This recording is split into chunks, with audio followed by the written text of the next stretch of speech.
Recording in progress.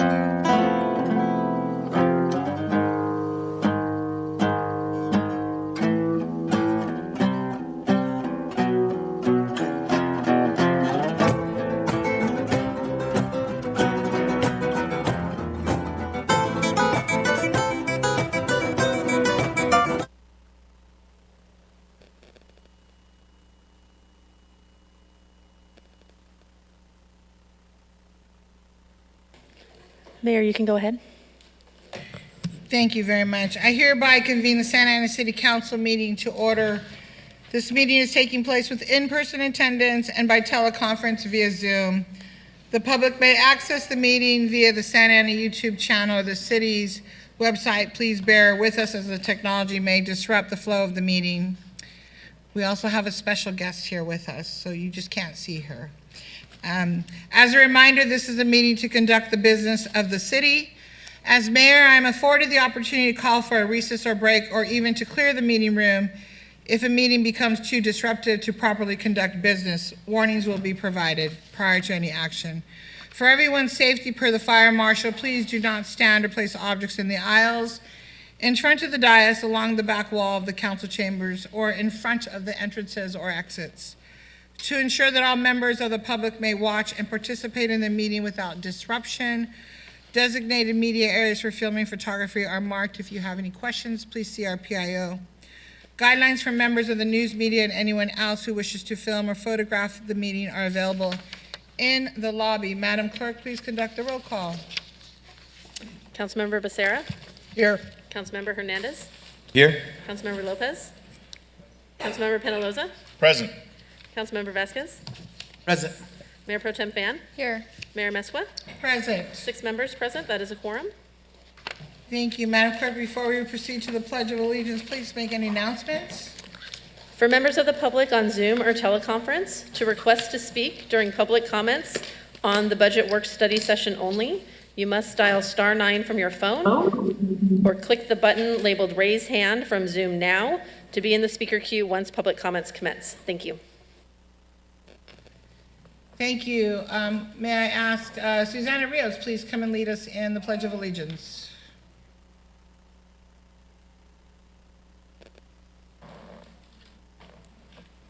You just come up here to the front. Thank you.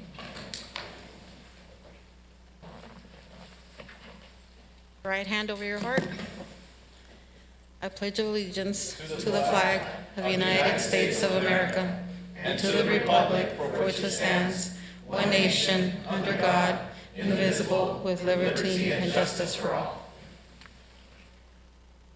Thank you so very much.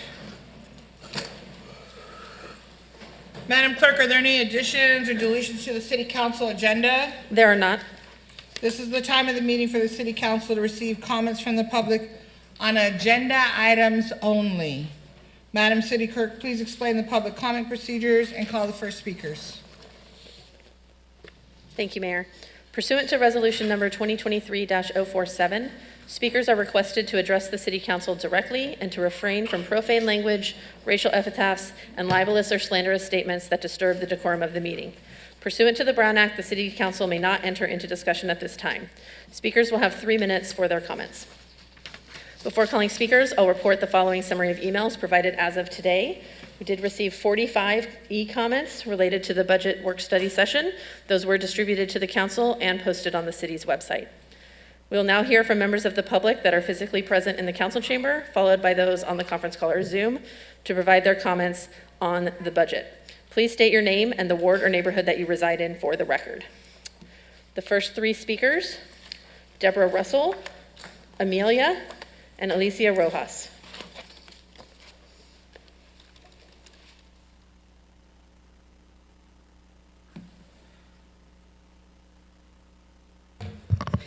Good evening.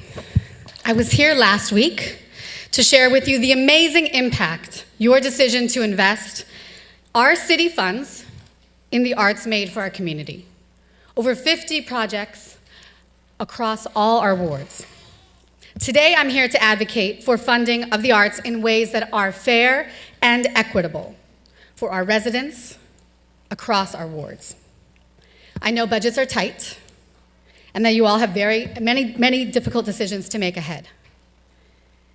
And I ask that when you do, you choose our residents, our local artists, our grassroots arts organizations, our arts entrepreneurs, and small businesses who benefit from this unique creative economy that we have cultivated here in our city that does not exist in neighboring cities.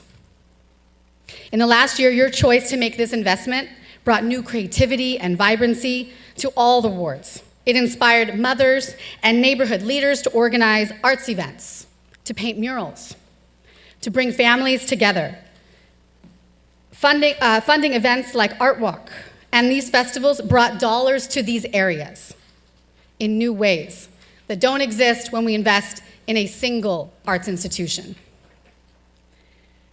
When you, as our city leaders, choose to invest in one institution of the arts, as has been the policy for the last 3 decades, we don't see this kind of impact.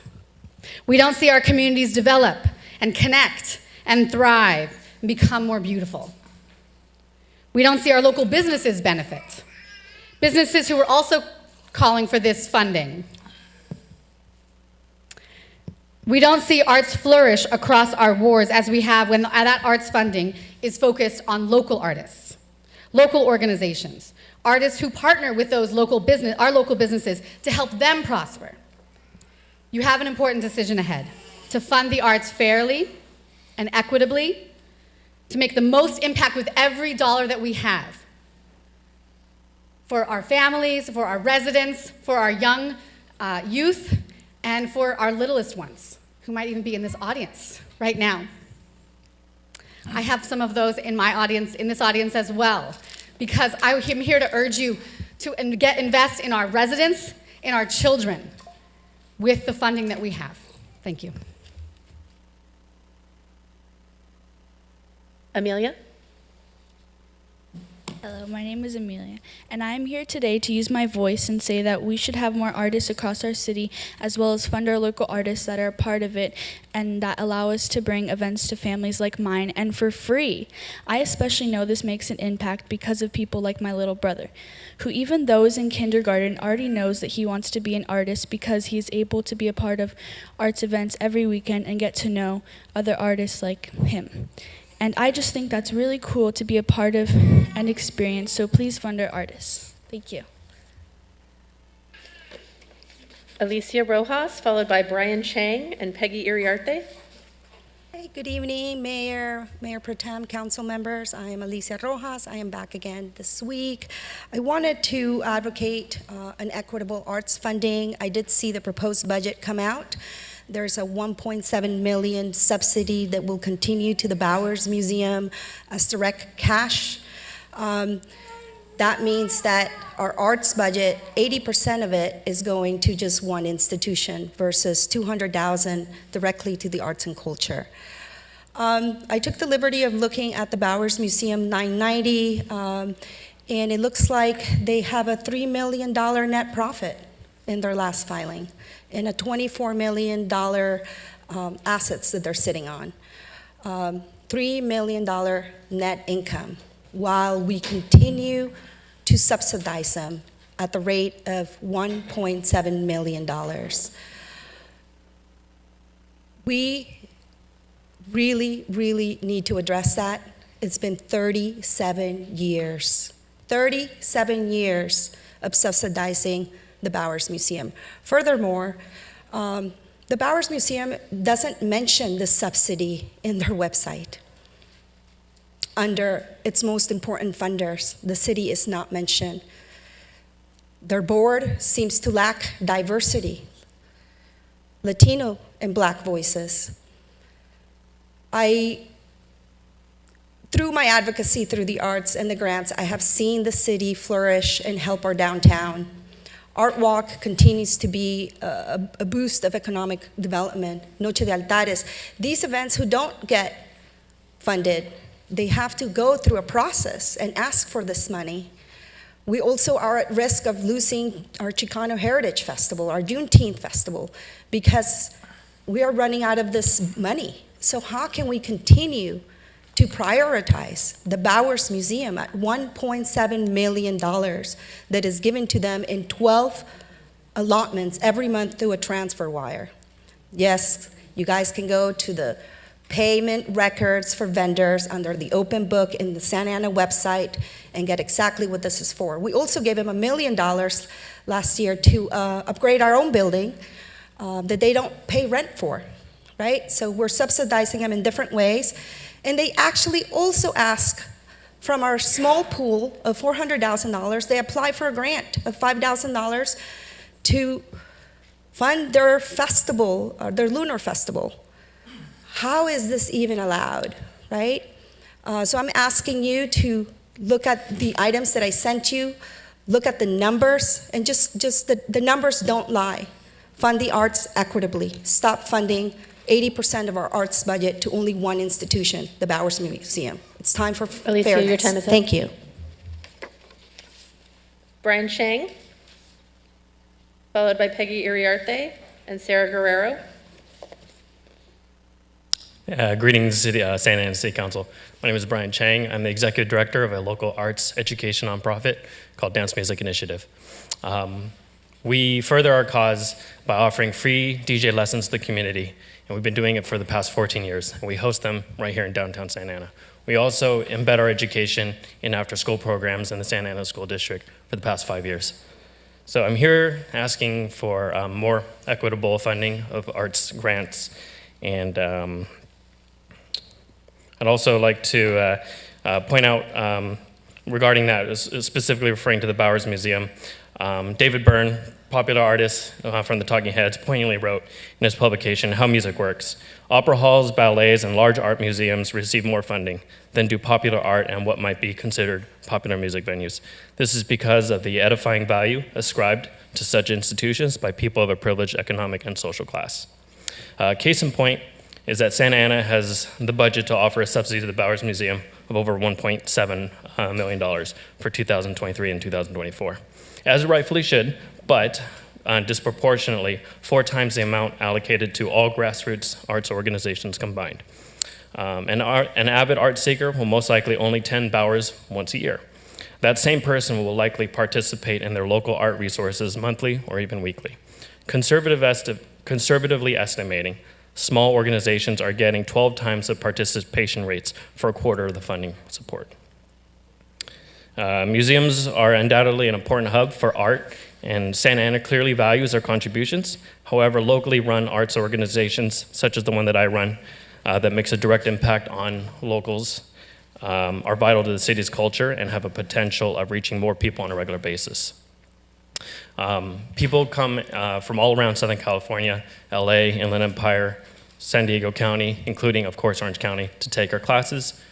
We host them in a local Santa Ana public business. So we're bringing in, people from different realms to come take our classes. They're open to the public, they're free, and we're providing value. Of course, the arts education is also important too. In our after-school program, we teach kids how to DJ using turntables and records. So we kind of classically train them how to do that. And you should see the looks on their faces when they get to perform in front of their peers with a fresh, modern approach to music education versus, kind of the more standard things that are amazing. But, there's different ways to do this. So thank you so much, and I appreciate your time.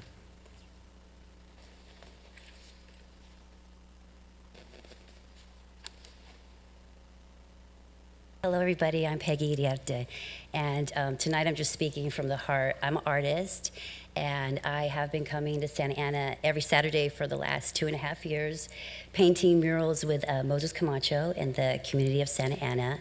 And I just would like to ask to you to please to redirect the funding and just to speak and let you know how important the arts are to our lives, how important it is to the community to have a venue where anybody can just show up and create with total strangers, bond over just creating.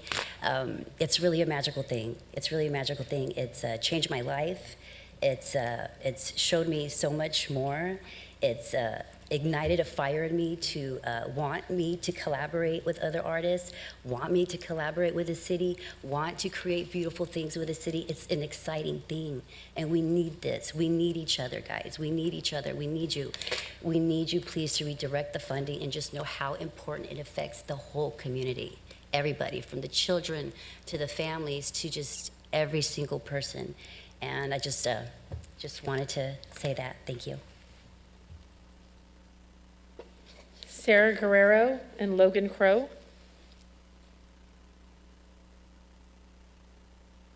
Good evening. Hi, my name is Sara Guerrero. I represent Breath of Fire Latina Theater Ensemble, an organization that specifically made Santa Ana its home. I'm a longtime resident. I grew up here in Santa Ana.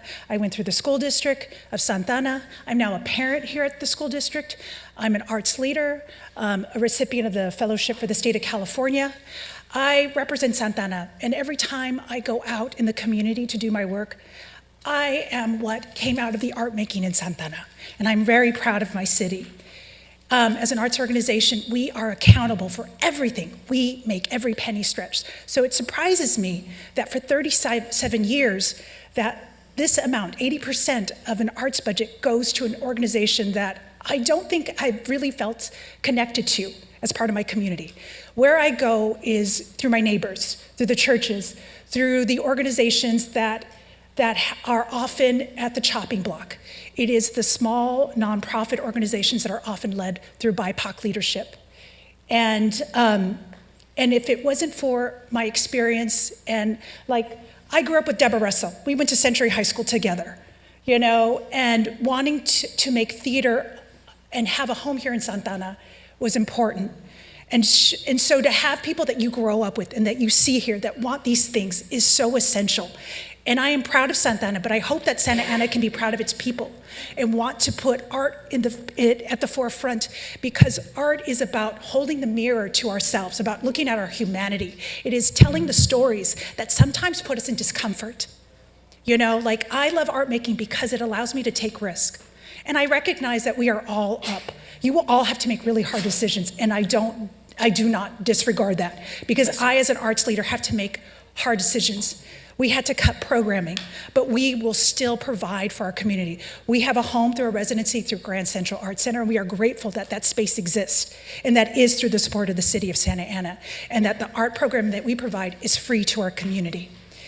And we're so excited because this year we received the 20,000, or under 20,000, to do our corridos of Santa Ana, to tell stories through a traditional format, because we are so proud of our community and we want to continue. And Santa Ana is unique. It is unique. People want Santa Ana. People want places like Santa Ana. And art making and holding our tradition and our culture as part of our story, because the city used to be a place that was, the motto was arts and culture and education. Where did that go? Where did that go? Let's be proud of the things that we have set forward. Let's be accountable. I recognize that we cannot change these 37 years, so how do we move forward? How do we be accountable? Because all of you, I have worked with students in all of your wards, and I live in Phil's ward, or no, David's ward, and our space is in 92701. Sorry, your time is up. All right, thank you so much. Redirect funding. Hello, everyone. First of all, thank you so much for last week for kind of adjusting protocol a little bit to allow for my words after my card snafu. My name is Logan Crow. I'm the executive director and founder of the Frida Cinema in Ward 6. I serve on the board of directors for Arts Orange County. I live in Ward 3.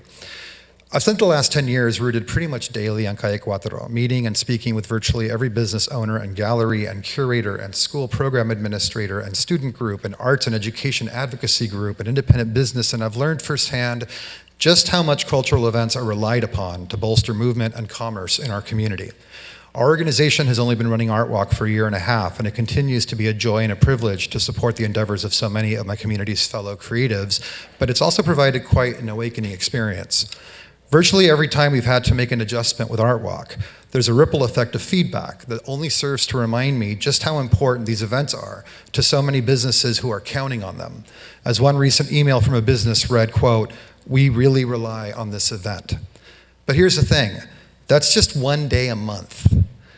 The great news about Santa Ana is that it's full of creative and driven minds who have their own visions of engaging cultural events that would shine a light on our community, activate our streets, and support local businesses throughout the month. More often than not, their vision is to provide these activities free of charge for our community. They'll bring the focus and the drive, and they'll do the work. They just need the funds to make these things happen. If their goal is to provide some much needed cultural quality of life and economic stimulation to the city of Santa Ana, who better a partner to help make that happen than the city of Santa Ana? So again, when you think about funding for arts and culture, I hope you don't think of it simply and limited to providing someone with dollars to create art. That's enough, I think, but I realize that funds, the budgets are by nature limited and need to be applied strategically. So I ask that when you think about it as a strategic way to partner with those storytellers on the ground who are ready and willing to do the work to accomplish many of the same goals that you yourselves set out to accomplish. If it helps, think of it as marketing for the city, invested in an equitable and diversified way across so many creative, hardworking, and collaborative hands that sustain the cultural pulse of this community. Thank you so much again for your time. Mayor and Council, that concludes the public speakers that are present. We'll now call the Zoom speaker. When unmuted, please announce your name and the ward or neighborhood that you reside in within the city of Santa Ana for the record. And caller whose phone number ends in 010, please dial *6 from your phone or select the microphone button to unmute and proceed with your comment.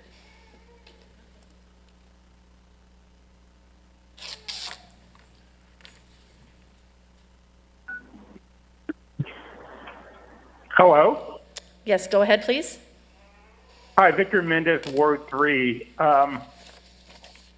Just to kind of, I guess, summarize the essence of my comments, I really think this document, while very comprehensive, is very short on ideas to kind of find ways to do better with our money. Let me just be very clear. On page 3, they talk about 3 options for balancing the future budget. What's glaringly omitted is there's absolutely no mention of cost efficiency to obtain a balanced budget in the future. It's all about putting the focus or the emphasis on the voters approving it, doing without services, etc. But nothing mentions how the city can do more or try to achieve what they want to achieve with what we have today or in the future. And that's just very perplexing. And I don't understand why the city is so adverse to cost efficiency. Likewise, these stabilization measures do nothing to help us in the future. They're just, pockets of savings we'll have that will soon be gone. And I really don't see what a Measure X stabilization fund will do for us, except make less money available. Right now, we're already putting $90 million away for possible runs against the city from CalPERS. And, we're going to take another, $20 million out. We're also giving, I think, another 18% of the general fund toward the reserve. So at some point, we can only save so much to the point that we're not going to get any services. And I'm not too sure what we're trying to achieve in that respect. I think a good, healthy, conservative savings plan or reserve plan is fine.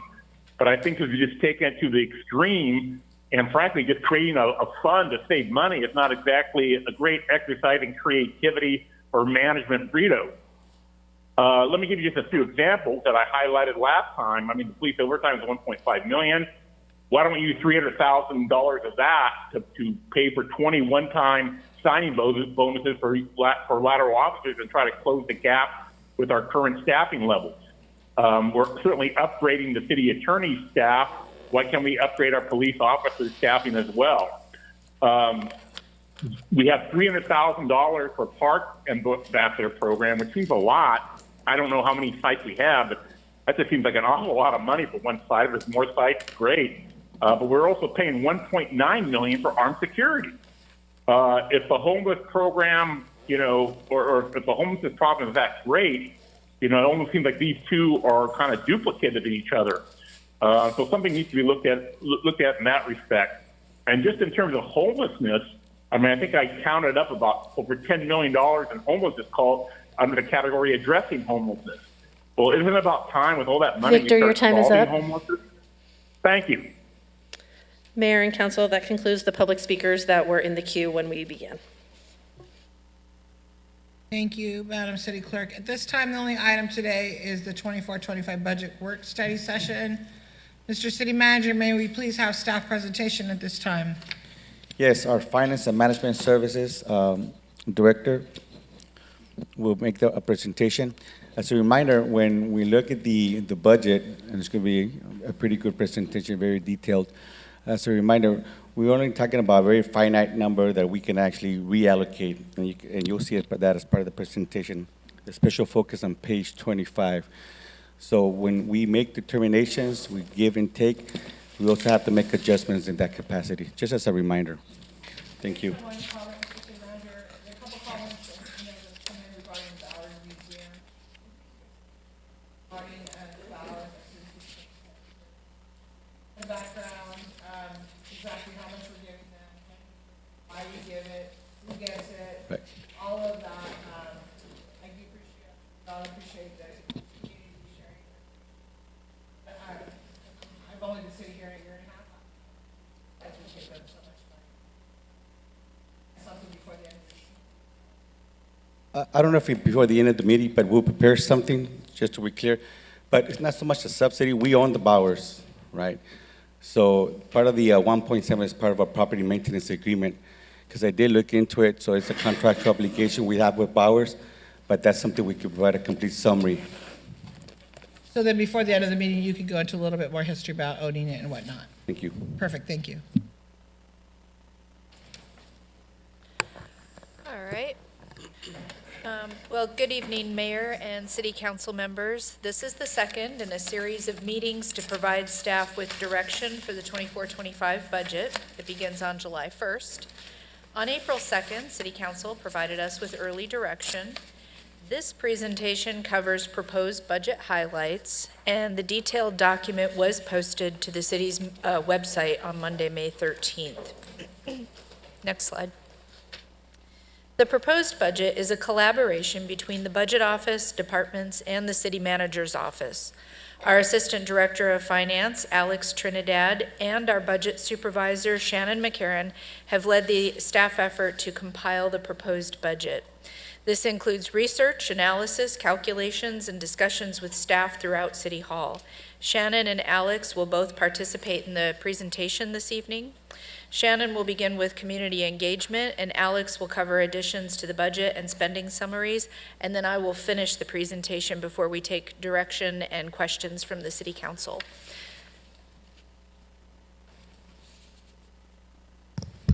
Good evening, Mayor and Council members. All staff in the Budget Office participate in the annual community engagement process. We proudly put a ton of effort into community engagement because in some cases, this will be the only time a resident interacts directly with city staff to share their priorities. Next slide. Budget, with tremendous help from the Office of Public Information, added the following endeavors to the rotation this year. We launched a 4-minute video which has over 60,000 views, mailed budget survey postcards to every household, and distributed even more at various city events and facilities. We spoke at most of the city's commission meetings for ideas on how to expand engagement and encourage survey submissions. And finally, we initiated a listening tour to talk budget, demonstrate how to use our budget simulation tools, and just listen. Next slide. As part of the annual effort to cast as wide net as possible, the Budget Office attended multiple citywide events to encourage submissions of the Budget Priorities Survey or one of our simulation tools. Next slide. Community budget meetings were held in every council ward, including a ComLink visit. Meetings were advertised on social media such as Facebook, Instagram, and Nextdoor, press releases, the city's website, and various city newsletters. Slide. The topics most heard at the community budget meetings were youth programs, crime reduction programs, sidewalks, roads, and tree trimming, recreation centers, and lastly, homeless reduction programs, which is by far the most mentioned topic across all forms of engagement. The 12-question budget survey included a variety of topics to gauge resident interest, such as city infrastructure, code enforcement, environmental justice, homeless reduction, public safety, and youth programs. Next slide. Based on what we heard from the community, the top 5 priorities across all methods of engagement are reducing homelessness, streets, increased police presence, youth programs, and sidewalks. Other common themes include public parking, affordable housing, streetlights and traffic issues, economic development, bus stop, and finally bus stop maintenance. In regards to the budget priority survey, one of our questions asked respondents to identify the top 2 priorities. We received the most responses for homelessness reduction and crime reduction programs. Next slide. Regarding streets and sidewalks, more than 77% of respondents felt that more lighting along the city's roadways was important or very important. The same goes for improving sidewalk conditions, with more than 68% indicating this as important. 65% for reducing traffic congestion, and 64% for more crosswalks. Regarding public safety, 79% of respondents felt that... Can you go back and Sure. start that slide again, please? You're going very quickly, so can you go back to the more lighting? Start there, please. Yeah. More than 77% of respondents felt that more lighting along the city's roadways was important or very important. The same goes for improving sidewalk conditions, with more than 68% indicating this as important, 65% for reducing traffic congestions, and 65% for more crosswalks. Regarding public safety, 79% of respondents felt that reducing police response times was important or very important. The same goes for improving animal control, with more than 57% indicating this as important or more, and 52% for investing in other police services such as PAL. And now here's Alex.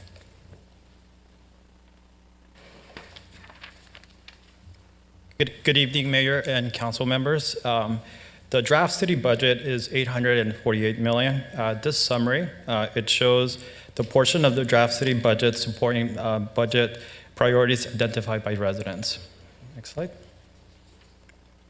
So next, I would like to summarize our updated recommendations for miscellaneous fees.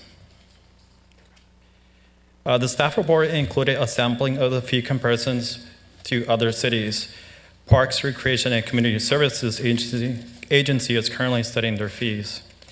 We expect they will make recommendations in the future. Therefore, we have updated our recommendations for fees. No increases for Parks and Recreation and Community Services fees at this time. 4.66 increase for all other. Next. Next, I would like to walk through notable additions to the general fund budget based on City Council's early direction and community priorities.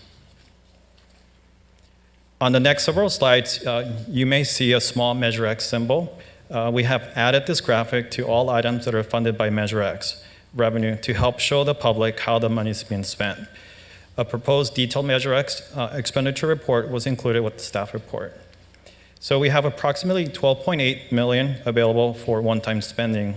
Notable one-time spendable items include free 1-hour parking in downtown Santa Ana, the north wall and walkways at the zoo, 2 new traffic signals, vehicle purchases, electrical upgrades at the city yard, completion of the Bristol Street rehab, temporary funding for jail contract services until the jail revenue could be rebalanced, community outreach related to the zoning code, the November 2024 election costs, and deferred maintenance at the projects at the jail. Next. We have a little less than $4.7 million of recurring money available for the budget. A full reconciliation was included as an exhibit to the staff report.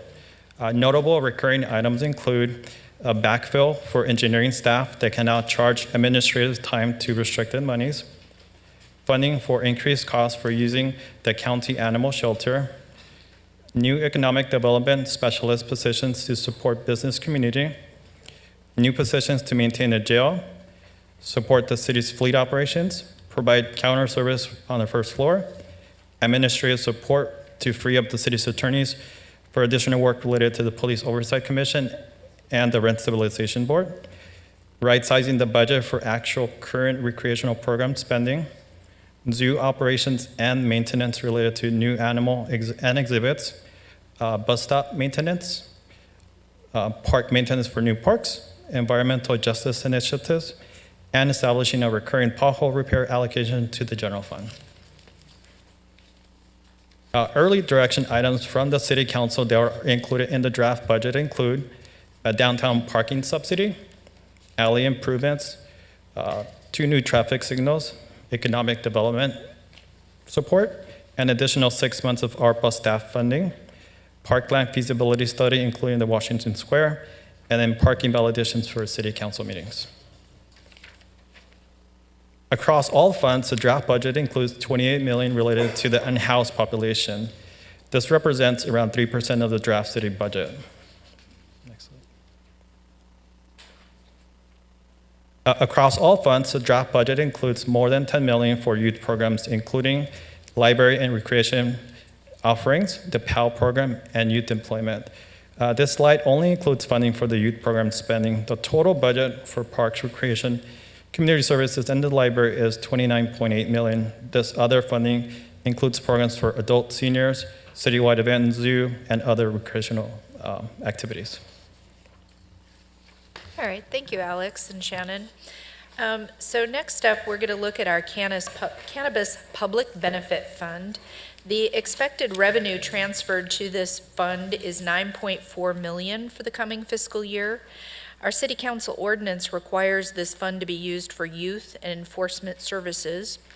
The proposed budget would accommodate the expected reduction in revenue and shift more spending to youth services. Next slide. The proposed budget includes opioid settlement money to be managed by the city manager's office. The city expects to receive this highly restricted revenue source for another 15 years. Staff is working on a proposal to provide in-hospital detox services for the unhoused population who wish to detoxify, and these in-hospital services would be provided outside the city. Next slide, please. The city and county, this is a recent development and was added since your May 7th meeting. The city and county both contribute to a Civic Center Authority budget each year. The city and county also entered into a 1992 MOU for Civic Center security, where the authority paid for 7 dedicated police officers. The MOU allows for termination with 60-day written notice before the end of the fiscal year. The county provided that written notice. The draft budget had included a $1.2 million general fund contribution to the authority as part of the recurring baseline portion of the budget. For 24-25, the authority has agreed that no contribution is needed. If the city wishes to retain these 7 police officer positions, then the $1.7 million cost, less the $1.2 million that we did have in the budget for a contribution, equals a shortfall of $500,000 for the coming fiscal year. Next slide, please. We have 3 short-term options for the City Council to consider. Each option assumes no contribution to the authority for 24-25, but do keep in mind that a contribution may be required the following year. So the first option is to reduce the head count by 2 to close the recurring $500,000 budget shortfall. The second is to maintain all 7 positions and reduce the recurring budget by $500,000 in another area. And the third option is to maintain the 7 positions and use one-time money for the $500,000 shortfall with direction to staff to attempt negotiating a new policing MOU with the county for 25-26. Next slide, please. This is a summary of the proposed general fund budget. The estimated recurring revenue is $406.5 million. The proposed budget for recurring items is $406.3 million, including our proposed additions of $4.4 million. The detailed list of proposed additions is included with the staff report.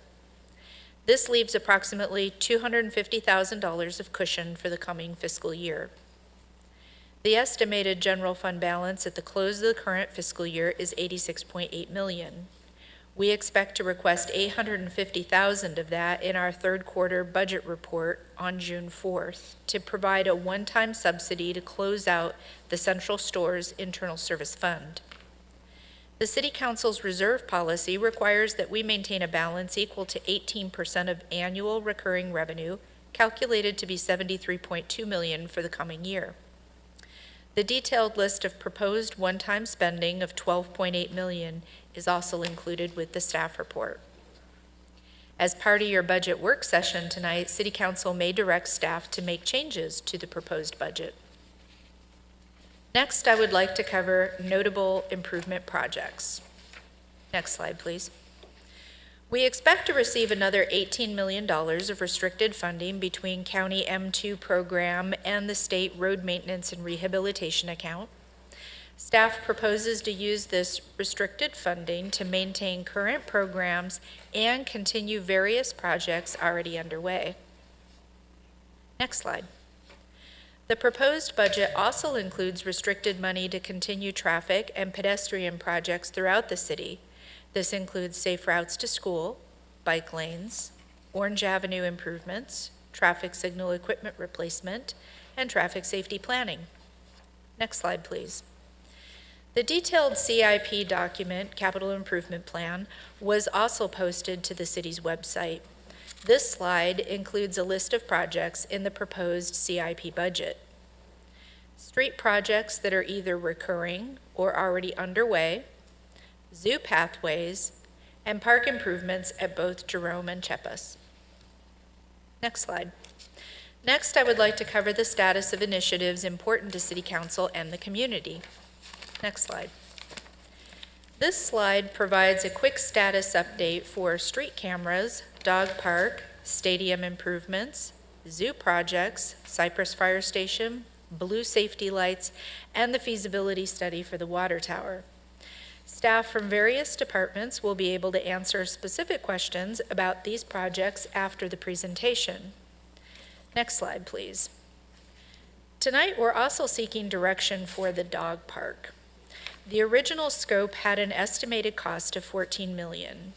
We've had multiple leads for funding, but nothing has become available for this project. Next slide, please. This is the original concept, which includes multiple dog recreation areas, new restrooms, a water play area, and an outdoor plaza. Next slide, please. We do have a phasing option with an estimated cost of $10 million for the first phase. This includes police relocation and an estimated 10-month construction timeline. Again, we have not yet identified funding. Next slide, please. This visual shows what would be included in Phase 1. Next slide. We have two more options for City Council consideration. Both options have a smaller scope with significantly less cost. Option 2 would maintain the current police and park maintenance areas on the property and would allow for future expansion when funding becomes available. This option could be constructed by March of '25. Option 3 is very basic and can be completed by the end of the current calendar year. Next slide. This visual shows the footprint of Option 2. Next slide. There are several feasible options to fund either of the options 2 or 3. We typically have expenditure savings each year that contribute to the general fund balance when we close the books. ARPA projects must be encumbered by December of '24. Therefore, we have a hard internal deadline at the end of June to ensure we spend every federal dollar. We may be able to shift money between projects at that time, freeing up money for this project. We could reapproach federal and state legislators. We could continue to pursue grant funding options that may free up general fund money on other projects. And we could explore the feasibility of a corporate sponsorship of the dog park. When we discuss potential available general money, we need to remember there are other competing needs for that money. Next slide. Staff recommendation is for option 2. Exploring every funding source, we believe that we can cobble together $2.9 million of funding in time to award a construction contract this fall, if that's what the City Council directs us to do. Next slide. That brings us to our last slide. If the City Council wishes to continue this discussion after this evening, you can continue your item to May 21st. The budget public hearing and adoption are scheduled for June, and that completes our prepared presentation, and we're ready for questions and direction. Thank you. Thank you. I felt like I was in a race. It was a very quick presentation, and I don't know how anybody else felt, but it was very quick. So I'm sure there's plenty of questions that people have. I'm sorry? I'm sure it's intentional. Well, I hope it wasn't intentional, but I mean, I'm pretty good about keeping up, but I felt like I was in a race up here. So we're all prepared up here for questions. So Madam Clerk, is our machine working today, or do we need to raise our mics again? We tested it prior to the meeting and it was working. So. Perfect. So I'm sure we all have comments. So if we can just stick to 3 minutes, and we'll go back up and down the line. I'll go as people want to speak and have comments. So let me start off. Councilman Penalosa, we're going to do 3 minutes, and then we'll go to the next speaker, and then we'll come back as much as we need to, and then if we need to have additional meeting on the 21st, we'll do that as well. So, and when you answer, could you, I think we're all pretty bright up here, but it was like a race. It was very fast, and so if we could just, please, I would appreciate it. Thank you. Go ahead, Councilman Penalosa. Thank you, Mayor, and thank you, Catherine, for the presentation and for your team in finance for putting this together. I wanted to first start off with just a couple of the things that I think we should be entertaining as we move forward. Seeing what's happening at nearby cities, including the cities of Fullerton and the city of Orange, where they're now moving from free parking to paid parking, I think it's time we start revisiting that idea of subsidizing our parking in downtown, because other agencies are doing it, and it's something that we can no longer afford, and that's just the reality. The second thing is, in regards to the dog park, I have many issues with the way this was presented today, because back in 2019, there were, when this was first agendized, it was unanimously approved by the City Council, not once, not twice, but about 4 times now. And when we first brought this conversation forward, it was a battle with the then leadership at the police department, including DC Gaminsky, former Chief Valentine, because of their refusal to leave the site where they're currently at. There was conversations about the police department's dream to have a training facility back there and a racetrack to train our drivers. We all know our officers need it, but that was not, I mean, I'm sorry, but the direction was to move out because we were going to build this park amenity for the city. So, multiple years went by. I asked Public Works for an update back in 2021, and one of the first comments that I heard from Public Works staff, as well as the then city manager, was the police department doesn't want to move out. But again, that wasn't the question that we asked. It wasn't a suggestion. It was, hey, police department, too bad, you got to find another site. That, plain and simple. The original budget for this park was about 4.9 million, then it went to 5, then it went to 7, then it went to 11, and now it's $14 million. And why? Because it's going to cost $4 million, supposedly, to relocate 2 bungalows that are back there being used by the police department. I don't understand how it costs $4 million to relocate 2 bungalows that have seen their lifespan. So I feel that the police department is purposely inflating the costs to refuse to leave the site.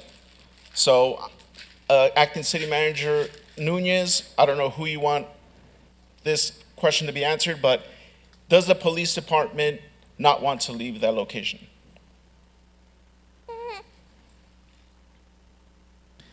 As you directed, as the city council has directed, I don't think that's a choice whether the police department wants to move or not. If moving forward, and we decide that this is something that the city council has proposed not once, but as you indicated, 3-4 times, then we need to make the determination that the move needs to be made. That's one. Second, we can discuss whether it does cost $4 million, as you indicate, right? That's the amount that was provided. For that, our Public Works Director, Nabil Sarah, is better responsible to respond if it is going to cost $4 million to move. And if he would like to come up, please feel free. Sure. Good evening. Before you give your answer, can you explain what exactly you are moving as well, please? Yes, part of the Centennial open land that we are proposing to build a dog park on has two major facilities, the police training facilities and also a park nursery or for park department use. When we started the design of this park, we did do outreach and we listened to the community of their needs. So, and we also met with the police department on trying to figure out what we need to do with their facilities. The cost for $4 million is not just the relocation of offices and such. It's a complete reconstruction, demolition of concrete, building walls, building facilities, utilities, and many other things that it's not just a simple relocation of those facilities. That's what is the cost for $4 million. So tying into this project of the dog park, you're tying in also the construction of a new facility for the police department. Yes. But how does that make sense? Well, this is, so 2 years ago, and excuse me, Director Saba, 2 years ago, there was conversations of approving restroom replacements at that site. It was over $1 million in restrooms. And if the city council recalls, I made us think about those restrooms because we had already gave direction for the police department to leave that site. Not a suggestion, it was a direction. And what did we do? We spent almost $1 million to replace restrooms at that site, knowing that our desire of the city council at the time, and I know we voted on it again as well, was to have that dog park at that site. So if we look at option one, and the estimate for that option is $10 million. That's correct. And that includes the relocation of SAPD's site, which is 2 bungalows. If we remove that and have the police department absorb it and figure it out in their budget, that reduces the cost of the park to $6 million. Because today, and correct me if I'm wrong, Acting City Manager Nunez, when we had that meeting with PD, it was stated that UASI had already provided funding and grants for 2 new bungalows for the police department to replace those. So if those bungalows are just going to get torn down, does that come with a $4 million cost? So I don't know where this number's coming from, but if we could get a breakdown of this $4 million to relocate the police department, it shouldn't be included as part of the park. That wasn't a conversation when the city council directed was, hey, build us a dog park, but also build us a new training facility for the police department. And that's what's happening here. And so when I've had 2 city managers now before you tell me that the reason why that the dog park hasn't moved forward is because the police department's refusal to move, that becomes an issue. Because again, it wasn't a suggestion, it was a direction. So I don't know what kind of meetings or come to Jesus meeting we have to have between the executive management team, but there was clear direction, and the fact that now we're hanging up a project because of the police department is frustrating. If we wait another 5 years, guess what? This budget's going to be now $20 million. So that's the only comments I have for now. Thank you, Mayor. Thank you. Councilman Hernandez? Thank you, Madam Mayor, and thank you, Kat Downs, for a fantastic presentation, and for all of our staff for contributing to this report. I want to talk about the draft budget that is in front of us today, and a couple of priority areas that I am supportive of, and then just some concerns. So I see we have $25.9 million allocated towards homeless reduction efforts. I am supportive of that. I'm supportive of the streets reoccurring allocation for pothole repair at $21.2 million. We do have our police budget at $160 million. We have youth programs at $10.1 million, and that also includes PAL. So that's police receiving additional monies through youth programs, and a very, very small amount of money for sidewalks, $1 million. We're a city with 27 square miles. $1 million is not sufficient. And in addition to that, the amount of money that our city pays out in lawsuits related to slip and falls exceeds $500,000 annually. Over the last 5 years, we are very well past the $1 million threshold when it comes to the lawsuits that we pay for people that have slipped, for people that have had issues related to the city's infrastructure. So out of an abundance of caution for litigation, I'd like to see that budget increase for public works to address sidewalks from $1 million to $2 million. The area of funding that I'd like to see that come from is the cannabis fund. I am supportive of creating equity across all of our departments so that our police department can focus on emergency responses, and so that public works has ample funding so that they can address the issues with sidewalks. So presently in the cannabis fund, we have the code enforcement department receiving $1,088,090. We have the police department receiving $1,029,150 for body-worn cameras. But in addition to that, our police department also receives $1,831,540 from the cannabis fund. And so there are a couple of departments that are not at the $1 million threshold through the cannabis fund, and I'd like to create some equity there. So what I would like to see is for us to move $1 million from the 1.8 that PD currently has. I'd like to see that $1 million be allocated towards public works so that we can improve the infrastructure and the perception of safety by fixing our sidewalks. $1 million is not sufficient for us to address sidewalk issues across the city. Neither is $2 million, but it's a start. Our goal should be to get it to $3 million. And this provides a sustainable pathway by having the cannabis fund spearhead that. The city's paying out thousands of dollars related to lawsuits, and so I think this is vital infrastructure that we can't look past.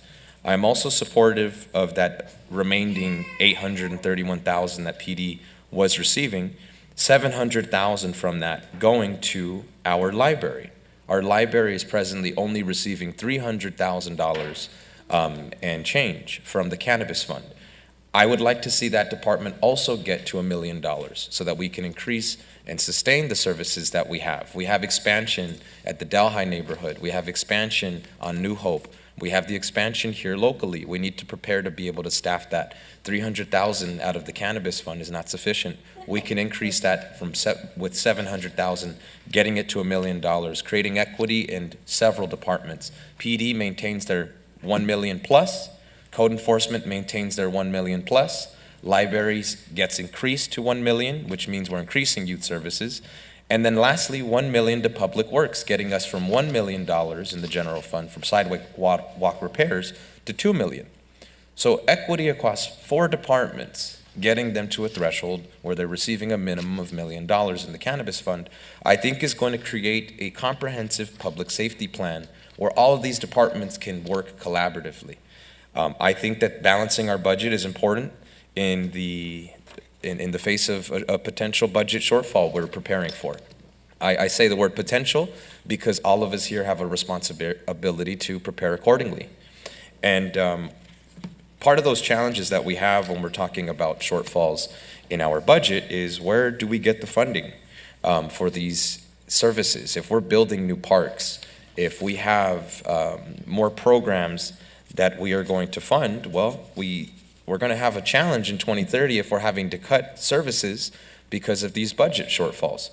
So instead of increasing costs the way that staff are presenting to us today, through Parks and Recreation by increasing costs by 4.66%, we can tax tobacco, and we can generate revenue for our city with that tax.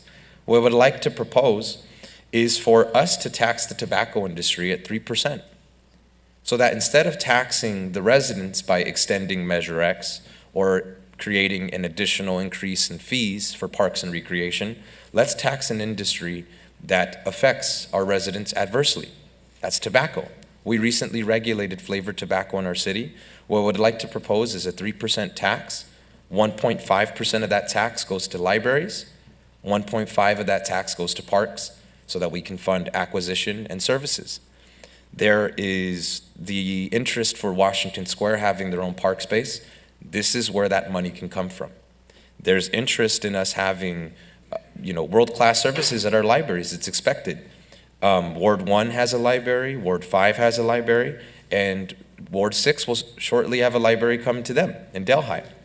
This additional tax that we can put in front of the voters can help fund our parks and our libraries. We can do that at 3% and create some equity and really give our residents the services that they need without giving them, essential services that are going to be cut by 2030.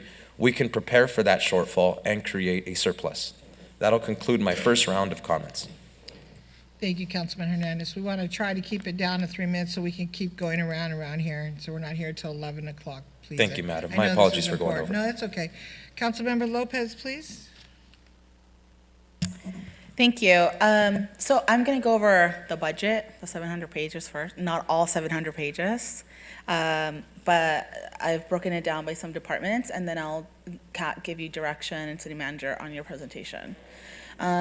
So on the city council breakdown, just a quick overview. It was a little bit confusing for me, so I can imagine it would be confusing for the public. And I didn't quite see a very clear designation of the $400,000 that costs to run the program at $60,000 times 7 per council member here. There's a lot of, and so I want to see that specific amount so that I can see the labor cost, because that does not come clearly to me, and I want to make sure that a budget is honoring what the council gave direction. I also saw the workforce change for the equity and inclusion coordinator that we had in 2021. Can you just talk about what led to the change?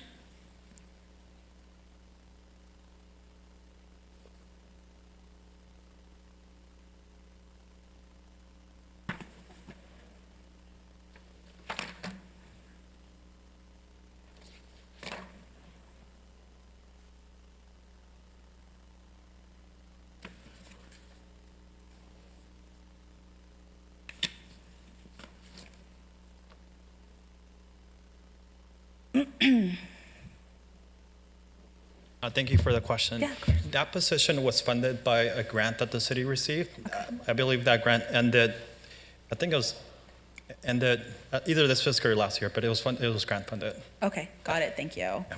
Yeah. And then I'm gonna go straight to CDA. So I would like to support the request of the community to fund the master plan for the arts. You've all heard the public comments, you've all received the emails. So I'm gonna echo the comments of the mayor. Send us that information, please, prior to the next meeting and prior to the agenda being finalized, so that we can make recommendations to our staff to figure out a way to ensure that we are funding Art Walk in the city, right? We're talking about how do we bring financial resources to the city. I don't know if you've been to Art Walk or not, but that is a revenue generator. Every single business makes money off of Art Walk. Our residents are making money off of Art Walk. We are promoting our arts and culture in the city, and we are giving jobs to our local artists. And so it is a very important program here in downtown Santa Ana, and it should be funded, and it has my full support. And so I hope that when a budget comes back, you have a recommendation in it for how it will be funded. Additionally, when it comes to I was looking at the museum fund page, there's a miscellaneous title fee there, and that doesn't tell me what that is. So if you could please explain in the budget, specifically, what is the 1.6 million? I was getting questions, I couldn't answer it, and so I think that when residents are looking at the budget, if it's hard for me, I can only imagine how challenging it is for people. So it needs to be easy to digest. Thank you. And additionally, for CDA, can the director or somebody from CDA tell me what the Calhoun MFGD HSG loan is? What are the loans and grants? Because for 21-22, for the 3 past consecutive years, it was at 0, and now I see an allocation. So I want to know what it is. That is based on our formula allocation that we get for Cal Home, and that's what we're anticipating for this year. Got it, thank you. And my time is up, so I'll wait for my next round. Thank you very much, Councilmember Lopez, and I want to support you on the art walk as well, so. Thank you, I appreciate that. Let's move forward. Councilman Vasquez, please. Thank you very much. First, I want to support Councilmember Hernandez on the 3% tobacco tax. I think it's a great move for us and a great move for the city to support parks and recs and libraries. The reason we have libraries, these aren't luxuries to us, these are necessities. When you live in Ward 2 and we no longer have 2 families in a household, we have 3 and 4. Families need spaces to go, and they need spaces to go to be safe, to not be on top of each other, to not create a sense of just being overwhelmed in a 1,000 square foot house with 15 people. And that causes a lot of havoc and chaos in a household. So the necessity for a park, it's a necessity, it's needed, and we especially need them in Ward 2.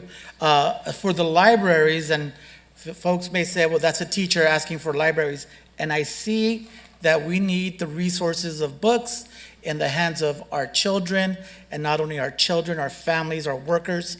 When you create a reading culture, you have a working workforce. You have a workforce that is more educated and able to work, that will attract industry, or industry that pays more. We really need those workers to be able to read at a high level, to practice. We need the resources in their hands for them to practice. I see this at school every day with bright children who don't have practiced enough reading, and I wish they would, and we need to be able to have more libraries than 3 across this city, where other cities like Anaheim has 9, Riverside has 9, Long Beach has 12. So those are resources that are needed. It's not a luxury, it's not cute, it's something that's gonna attract industry back to us. As far as what you're asked for at Civic Center Authority Policing, I would like to see the first option is reduce the headcount by 2 and close the recurring 500 gap. And we still have 5 officers to be newly deployed elsewhere. I also want to go back and reinvestigate the sworn officers who we can hire, who we have positions for but are not filled. How do we get other positions to support the ones that are on duty? How do we get other positions filled that will support those on duty, that will be able to make the calls, that now that we free them up from things, they will be able to make the call. That's it for now, and I'll go again in the next 3. Thank you very much. So let me cover a few things. So I'll stay on my time, please. So Kat, can you tell me, first of all, I want to thank you all very much for this presentation. I can see why we talk fast, right? Because we're down to 3 minutes. How many people, is this correct, 29,000 people responded to the survey? How many people responded to the survey? 2,200. Hot diggity damn, we went up a little, darn, sorry. We went up just a little bit, right? Yeah. Last year we had 1,079. Double kind of. 79, we went up to what? 2,200. 2,200, okay. All right, we're getting there, okay. All right, we're trying. So, my first question, and I have a couple, so I'm gonna go a couple rounds here. The opiate settlement spending, Yes. I heard you say that we want to do an in-hospital detox service out of the city. Thank you for saying out of the city. The 405,000, what exactly are you looking at in an abbreviated type of answer? I'm sorry. I know that the city manager's office, specifically our homeless division manager, he's trying to get proposals from various hospitals where we would pay out of this money, the opioid settlement money. Using the And- 405,000. Yes, and what he's looking at is actually within that amount, like less than that amount. I don't want to say for sure, but the last amount that I heard was 300,000 that he's looking Okay. at. So we would still have available settlement money for other items. And that 405,000 is the minimum each year over the next 15 years. Some years, the amount is higher. There's different settlements with different levels of funding, so. I'd be in support of it as long as we don't bring it into the city. Because we Okay. already have our 2 shelters, and we have many other programs here, social services, mental health, so that I'm sure there's hospitals that we could contract that are out of our city. So I want to go back to the Civic Center Authority Policing. Councilman Vasquez covered this. Councilman Vasquez, you said item 1 where you want to reduce the head count to 2? By 2. By 2? It's the first option. The first option, yeah. And I would support that because that would mean that, Chief, that would mean that the 5 police officer positions would be deployed possibly back to patrol? Yes, Mayor, they could either be deployed back to patrol or added to one of our districts for directed patrol enforcement. And are they all patrol officers or are they different rankings? They're all field operations, which are patrol officers. Okay, and I think that's great to add to that. And also, correct me if I'm wrong, the Met team is no longer in existence. You disbanded that team, sir? It's Or the city been manager? reassigned and it's no longer in existence based on effective date is the 19th. The 19th of this month? Yes. Thank you, Mr. City Manager, for your support on that, Acting City Manager and Chief. So how many officers is that, sir? Out of the Civic Center, No, out of the Met team, sir. there is a total of 9 officers and 1 sergeant. And how many of those officers will be going back to patrol? At this point, they've been reassigned to the Detective Bureau for the time being. So I guess, Mr. Acting City Manager, my concern would be that there's, did you say 10 of them? Yes. 10 of them. So I'd like to know, and maybe my peers here would like to know, the council would like to know why 10 of them would need to go back to the Detective Bureau. And I'd like to know how many we can put back on patrol out of the 10 that are part of Met. I mean, I'm sure they're all great experienced officers, but I'm sure we could put some of them back on patrol because we are short 39, 40 officers in patrol.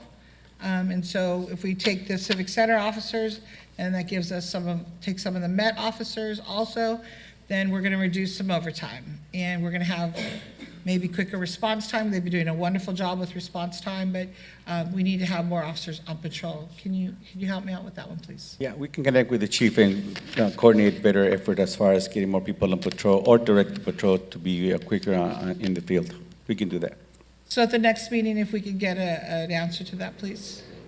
Okay. Exactly how many and where they're going, because that's 10 officers. So if hypothetically, besides the sergeant, if you put them all back in patrol, now our shortage is, instead of 39, it's 29, right? Understood. We'll maximize. Thank you. Great, thank you. I'm almost out of time, and when I come back around, I'm going to go into the cannabis funding. So at this time, let me call on Mayor Pro Tem Fan, please. Thank you. I actually have a few questions first. Okay, so for the Civic Center Authority, I agree with option 1. I'm excited, or at least I look forward to seeing kind of how the Met team and these others will be redistributed in their work. I'm not tied to whether it has to be patrol or anything else because we might need, special investigations for SA type cases and things like that. I do have a question about Councilmember Hernandez's idea of a tobacco tax. I guess for some reason I thought we already have one or that it's already in existence. Can you share with me? There is a state tobacco tax, and state law currently prohibits cities from having a tax. The city of San Francisco has something that's the closest to what looks like a tax, but it's actually a fee. It's a cigarette butt removal fee, but it's not a tax, as that's prohibited by state law. Thank you. So that's helpful to know because I completely understand and agree with the purpose of requesting it. I had mentioned something like a bond that we can look into in the future to how to look at costs to pay for capital improvements and things like that for our parks and libraries and zoo. If a fee of some sort is possible or would generate revenue in a manner that would far surpass the cost of administration, that might be something that I'm interested in seeing, or maybe let's see what the city of San Francisco is doing. The other thing I wanted, so that was my question. Downtown Santa Ana parking subsidy, I do see that there's a $1.66 million subsidy. I want to echo, or at least I think that's what Councilmember Penalosa had mentioned, which is removing the subsidy, or at the very least, dropping it down to half for 30 minutes. I understand why we have it there, but that's a lot of money to subsidize, or removing it for days like weekends and Thursday, Friday, evenings. People are already going down there for either events or dinners and things like that. So I would like to see what that looks like. I do support the comments on Art Walk. I do have a question about Bowers. I know the mayor had brought it up too. It's my understanding that we are in an agreement, a 39-year agreement, longer than I've been alive. That is correct. So we are contractually required to pay this $1.7 million for maintenance of our own city building pursuant to the agreement. Yes. Thank you. And just to clarify quickly, and again, we can provide a better summary, but it's regular maintenance and repair. So what does that mean? That means complete maintenance of the property itself, right? Cleaning, janitorial, landscape, climate controls, filters, clean repairs of minor leaks, et cetera, et cetera, et cetera, right? It's an old building, so obviously it needs a lot of care. So, and we own it. That's part of our responsibility. Right. So like any, I'm talking directly to the community here, like any other landlord or property owner, we would demand that they pay for maintaining those buildings. I would require any landlord who comes before us to do the same. We should act as responsible property owners. None of us were on this dais when that agreement was signed, I believe. And so, we're constantly dealing with the repercussions of what happened before. Right. I think the original agreement was in 1987, then in 1999. Oh, that's when I was born. 2001. So yeah. So, and that's why. So it's important to clarify because we looked at it right away. Right. We looked at a subsidy. Obviously, we know we're forthcoming regarding the budget concerns, so we jumped in it right away. And so we're looking at old records, literally, old emails and whatever records we have to make sure we provide an accurate assessment and update. So we'll have that. Thank you. I know, I'm not 39 yet, guys. The other thing I would like to say is I'm very supportive of Art Walk. I had an amazing time. I tell all my friends who come to visit Orange County and Santa Ana. With my comments regarding the savings potentially of downtown parking subsidy, if we can reallocate that to Art Walk or arts funding, I know that some folks had asked for a larger number, but if that's possible, I would like to see that happen. I do believe in the idea of Santa Ana being a place of history, art, and cannabis, and we can't lose the art part. And those conclude my comments for now. Thank you. Councilman Becerra? Thank you, Madam Mayor. First of all, thank you, staff, for putting this together. The beauty of what you guys do is that we don't have a lot of things to move around, right? You guys have done a lot of the legwork. You've had multiple sessions with the community, with the council, and so thankfully we're at the point now where it's time to, sharpen the pencils to a more finite situation. So, question for you guys. So on the business license tax fee schedule, you say that ours is $24. And I went to look just to see for myself, but I don't see $24 on the business license fee schedule or the application. So I want to understand exactly what we're charging folks because I want to make sure that the comparison is accurate. Yeah, I believe that would be the minimum for a new business license, but we can certainly get back to the council with that detailed information of exactly what that is and where you can find it. Yeah, I would appreciate that because I literally looked for the number 24 and couldn't find it. Whether it's a minimum, a maximum, or somewhere in between, I couldn't find it. While we're on Exhibit 1, I would not mind seeing our license fee to sell pistols and revolvers to increase.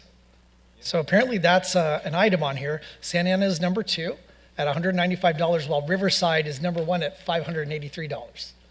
I don't want to infringe on anybody's Second Amendment rights, but having said that, I also don't want to make it super easier or more, I guess, better bargain to buy your guns in Santa Ana. So if we're going to have that fee on the books, I'd like to look at increasing that fee on our books. The other fees in Exhibit 1 show Santa Ana in pretty reasonable positions on those comparison lists. So thank you for putting that together. I also appreciate seeing the left turn signals for Segerstrom and Flower and Segerstrom and Rate on there as part of the proposed budget. You also point out that the feasibility study was done for the water tower and that the results will come back sometime in June, but I haven't seen anything as far as funding for the next steps. And this is an item that's actually going to generate revenue, like we know it will. So can you help me find where the funding is for the next steps? That has not been identified yet, but we can take a look at that. I'd like you to identify it before it comes back to us, because again, this is an item that will actually generate revenue. And if we're all talking about ideas, that's something we need to do. I appreciate the creativity up here. We're talking about tobacco tax. Now, I understand that there is a state law that says we can't do it. Can you help me understand, though? I remember there being a fee assessed here in Santa Ana. If you sold cigarettes, you paid a fee, but that fee went directly towards a program that I want to say they had folks that are underage go in and buy or attempt to buy cigarettes, and then this was to kind of make sure that they weren't selling to underage folks. Is that a program that we still have? I don't know. Do any of the other directors know? Chief, do you recall? Can you update us, please? Yes, thank you, Councilmember, for the question. Yes, that's a program that we still have, and we actually fund that program through grant funding, which we recently applied for that grant funding again for that program. So I don't know if it was directly related to that fee tax you're talking about, but we do have a program that does that, does enforcement for underage sales. I don't remember the exact amount, but I want to say it was in the $800 ballpark, like an annual $800 and something fee. So that's interesting that now we've pivoted from cost recovery to now just funding it out of grants. So that I'd like to definitely know more about why we transitioned. My time's running out. The only thing I would ask before my next round is just on Bowers. I would like to have more information. I appreciate the community raising the concern about Bowers and the funding. With all those comments, I'm really kind of, I'm just gonna say, I'm a little disappointed that we didn't have something in front of us tonight to kind of walk us through the history of Bowers, the fact that it's a city facility, city facility, but also too, just the understanding of what we're funding specifically, why we're funding it, and so on. I'll come back for my next round. Thank you. Thank you. Councilman Hernandez? Thank you, Madam Mayor. Just want to echo the sentiments here from some of my colleagues. I am supportive of us funding the arts and funding the Arts Master Plan. Presently, Bowers Museum is receiving over $1 million from the city of Santa Ana. We have been subsidizing them over the last 30 plus years. A significant investment, and what a tremendous partner we've been. $30 million of an investment that speaks volumes of the partnership that we have. We presently have in front of us in the budget $200,000 allocated to the arts. So that means that if we can fill a gap of $800,000, that'll get us to that Arts Master Plan. So we don't have to take the entirety of the Bowers budget, but I would like to see $800,000 to fill the Arts Master Plan and get us from $200,000 to $1 million. I think some additional funding for us to look to get the Arts Master Plan to the point of succession where we're at that $1 million funding threshold is potentially the Winter Village. And what I would provide direction on is we are more creative with our partnerships with the county, with the congressman, with let's say in this case, the Anaheim Ducks. I know we've worked with them, but I'd like to see us attempt to subsidize that. I want to advocate for speed humps. I see speed humps here on the budget. There is an area of abundance of caution to my residents. They've brought it to my attention. It's the Sullivan Street between First and McFadden. I'd like to see us focus our efforts to address speed and pedestrian safety there. I'm supportive of seeing traffic studies so that we can focus on pedestrian safety, particularly in the Civic Center area. off of Wright and Civic Center, there is a need for a turning signal. We commonly have accidents that happen there. I'm sure our police department's known that for many, many years, and it's time that we study that intersection. I don't know what the cost would be, but it's important that we address that. I'm supportive of the Juneteenth event staying in the hands of the community. Chicano Heritage Festival being a festival that travels to Chicano parks. Those parks are Delhi, Santa Anita, El Salvador, Memorial Park, and Centennial Park. I think that this is a festival that needs to rotate and visit the Chicano communities that are in our city. We need to keep the family components. We need to keep cruising. We need to keep art shows. We need to keep car shows and music as part of the Chicano Heritage Celebration, and keep it at the end of the month commemorating the Chicano moratorium and the life of Ruben Salazar.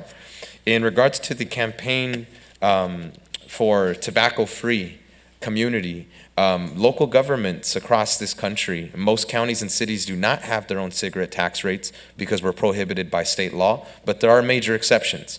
Over 680 local jurisdictions have their own cigarette tax. An example I can point to in California is San Francisco, $1.50 per pack. And that helps them with addressing the importance in reducing smoking rates, especially among youth, and to decrease smoking cause death, disease, and costs. And so some of these examples are how we can fund parks and libraries and also address having a tobacco-free community. That concludes my second round of comments. Thank you. Councilmember Lopez, Mayor, please. if you. Yes, I'm sorry, go ahead. If I may, I can provide some Bowers information. I was looking to review a little bit better, but my deputy city manager, Sylvia Vasquez, can present a quick update, and if we have more questions, we can elaborate next week. But if you want, she's able to present at least a summary where we're at regarding the history of our contract with the Bowers, the money we spent, and what are our responsibilities based on the contract applications. Yeah, I'd love it. I think we would all love to hear. I think the audience would too. And also, if you have any information about the board, because the board should be a very diverse board. So, and if we own it, we own it. And Thank you, Mayor and City Council. Good evening. I'm going to give you a quick update for some of the preliminary information that we reviewed. I'm sorry, can you talk louder into the Sure. microphone? Can you hear me now? There you go. Okay. So the City of Santa Ana owns a Charles W. Bowers Memorial Museum, and it was operated as a city-run museum from 1936 to 1987. At some point, it was determined that it would have been easier for another organization to run the museum on our behalf, as there was staffing issues at the time and we couldn't properly maintain the museum. So establishing a corporation would give the museum a little bit of flexibility in fundraising, going after grants, and it was then in 1987 that there was a corporation established for the purpose of assisting the city in managing and operating the museum. The city entered into an agreement for this, and it was for 20 years, at which point, after 10 years, funding would start to diminish. The funding is for the operations and maintenance expenses, as City Manager Nunez mentioned, so it's for all the landscaping, painting, light bulbs, like everything that you would need to operate the museum. In 2001, the city and Bowers determined that it was not economically feasible for Bowers to operate the museum at a mutually acceptable level of programming, and without the permanent economic support from the city of Santa Ana. So the city entered into an amended and restated operating agreement in 2001. That is for a term of 39 years from the commencement of the original agreement. We are contractually obligated through April 30th, 2026 for the initial term. However, Bowers has the ability to extend the term for 2 10-year periods. What that means is that Bowers can notify us, and the first term would end in 2036 and the second term would end in 2046. So we are still contractually obligated for the operation and maintenance. Yes. Can we pause on that? So just repeat that just a little bit so we understand where we're at this point. And I can understand the frustration, and I can understand where we're at as far as from the community and from the city council. But this is where previous administration or previous council has committed us. When do we renew the contract? What's the life of the contract again? And what's the possible extension that we as a city appear to have yielded the one-sided opportunity to extend the extension, not from the city side, from the Bowers perspective? So again, the amended and restating operating agreement is for the date of 1987, which was from the original agreement, through April 30th, 2026, 39 years.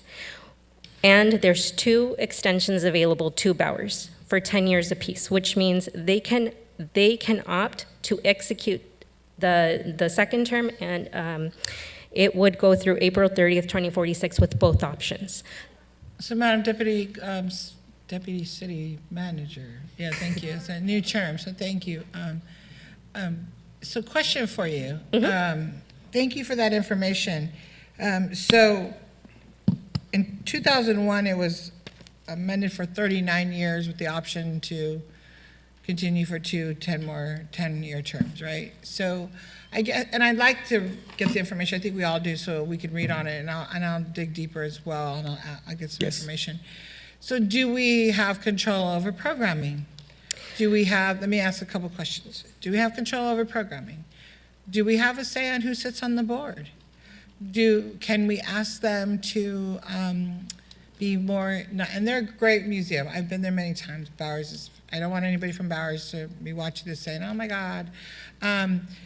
Do we have the ability to ask them to engage with the community far more than they do now? Or engage with Parks and Rec to have more activities with the city? Because we own it, then there should be, a lot of free events, I guess is my question. So it's just a few of my questions, and I don't know if any of the council members up here have questions for you, but Councilman Becerra? So just related to Bowers. So the way I understand it from what I've heard from our acting city manager and from you, so this was a city museum. So it's not like it was like ACMA that just came in with a bunch of rich folks that said, hey, we want to do a museum here. Hey, city, fund half of it. Joke's on everybody. We've got all this money and nobody else does. No, this is a city facility. Folks that were sitting in these seats before us worked out an agreement to create some sort of nonprofit entity to run the museum, maintain it, do all the things that we do now, say, with Delhi. I mean, is that a fair comparison or no? Ish? No. I mean, we own the building, but we have an entity that runs it. Yes. And we provide funding for it. And nobody's saying take away money from the Delhi building. I sure as heck not. But here was a city museum, emphasis on city. And we're talking about funding that we provide is kind of like our fair share. I think the mayor asked some great questions, though, and I would like some further information on this. But, for instance, what role do we have? Now, I know Bowers does provide free Sundays, free programming. There's a lot of things that Bowers provides. Granted, we also provide some funding. So I would like to understand a little bit more about some of the things that the mayor brought up. But I just want to be clear that this isn't some out-of-town museum that just popped into town. This was a cooperative agreement. Exactly. Okay, thank you. Councilman Pedalosa? Thank you, Mayor. The only question I had in regards to Bowers is I'm also disappointed that we don't have more information present before us, aside from this presentation. Thank you, Sylvia. The $1.7 million is for maintenance, correct? Is that something that we could bring in-house? If we were to call Bowers and say, hey, we'll do your cleaning, we'll do your tree trimming, your lawn mowing, whatever maintenance goes on, painting, I just, $1.7 million is a lot of money. No, I understand, but remember, so this came up at the last council meeting, right? This is the intro, so within literally 4 or 5 working days. So this is the research that we've done literally in 4 or 5 days since the last meeting. That's one. Number two, obviously, we can review the contract obligations and we can renegotiate if there's an opportunity, and we can check with the city attorney itself at that point. But again, didn't this happen in a vacuum, as Councilmember Becerra said? There was a previous council with the previous administration that agreed this is the money allocation that we, as the city owners of this property, will pay Bowers to help maintain the Bowers as it is now. We can review that, definitely, and we can review the contract and the language and see what we can do to mitigate some of that cost, definitely. Thank you. Are you good, Councilman Pellis, or you have another? Yeah, and then in regards to the 1.7, did we start paying the 1.7 back in 1987 or 2001, I'm sorry? No, in 2001, it was $1.18 million, and it gets adjusted with CIP on an Okay. annual basis. And to answer the question specifically on if we can handle the maintenance ourselves, under the agreement, the operation agreement, it is Bauer's responsibility to fully maintain the maintenance for the facility, and it does state that the city is obligated to provide the compensation for that maintenance and repair. So again, we all want information, Yes. and that what you're looking at right there, I definitely want. So I'm sure Mayor, we all we'll, want to see we'll it. provide a copy of the contract because that's the key questions, right? It's not like we're coming out for these numbers out of a vacuum at the air. This is literally outlined as far as the responsibility in the contract. And so what maintenance and repairs is defined as, and then who and how we pay for it. But Well, the we'll provide a beauty copy. of this council is that sometimes we can make changes to things. Definitely. So I think there's another question by the Mayor Pro Tem, and go ahead. Hi. Hello. Thank you for your answers, and thank you to my colleagues for the question. So I am looking at the 1987 contract. It was entered into before I was born. So I don't have the more updated amendments, but I do want to say, at least according to the original contract, it does provide that at least 2 of the board members are Santa Ana residents, and so I just want to make sure that we confirm that. It does also give the city manager or their designee an opportunity to participate. If that's not already happening, I would like us to do that. And all of the contracting language aside, right, I think part of this is just going to them and saying, how can we better serve our artist community and our community at large? Can we do something like highlighting local artists more? How can we collaborate together to do that kind of work not in using language from the contract, but saying as collaborators and whatnot. I do also see in section 3.05 that Bowers would have complete authority over exhibitions, materials, and collections. I don't know if that language is updated at all, but I would like to see that and see what we can do. Maybe bring them to the next meeting if that's something they're interested in. I do also want to say that so moving on, this is just Bowers. And then the other thing I would like to see is, a breakdown of what the maintenance costs are and how that's being used. I understand that they're responsible.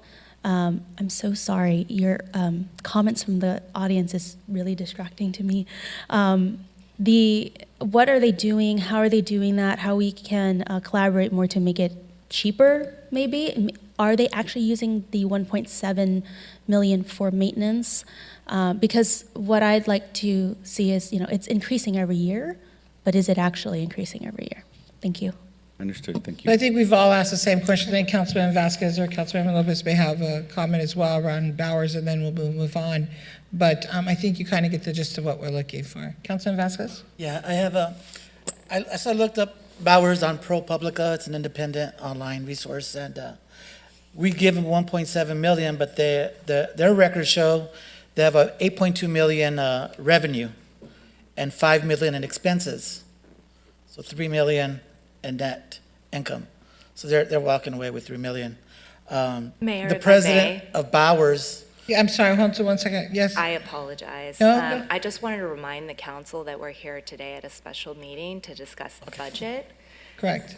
This She's is part pulled of the that. red card, so we can only discuss the budget. Okay. So if there's anything else The on budget, Bowers. if we could somehow get it under this lease, Thank you. sell it, and now then in 20 years, to them, keep their land, and instead of them paying a land, for real estate in 2004. So we can't go into that, Councilman Vasquez, so why don't we do this? We're going to stop the Bowers conversation. And Mr. Acting City Manager, if you can bring it back at the next meeting so that we can have a discussion, please. Go agenda. Does that work for you, Madam City Attorney? Perfect, thank you. All right, let's go back to the budget, please. All right, next up, Councilmember Lopez, please. All right, next department, PD.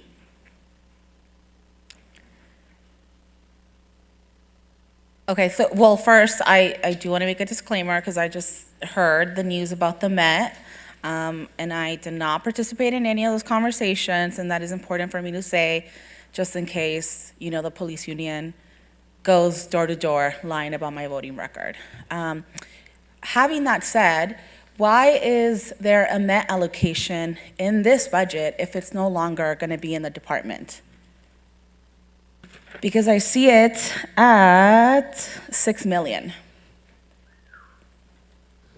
I think at the time that this was drafted, we hadn't disbanded or reallocated the Med resource, so that will be updated once it's finalized of where people go and bodies move. Those salaries will be moved to the appropriate departments. Got it. So you're saying the 6 million line item is going to be completely gone? Correct, Met? correct. Okay, understood, thank you. So I had a question, and it kind of threw me off a little bit. So under PD Special Rev, is that special events? Give me a minute, please.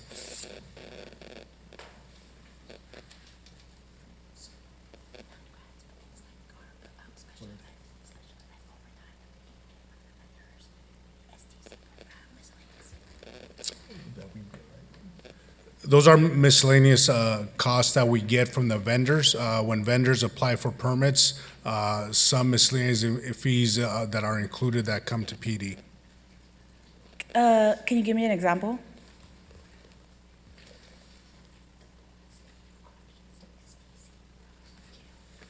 Such as the Board of State of Corrections, STC for the jail, which is the governing body that governs stuff for corrections.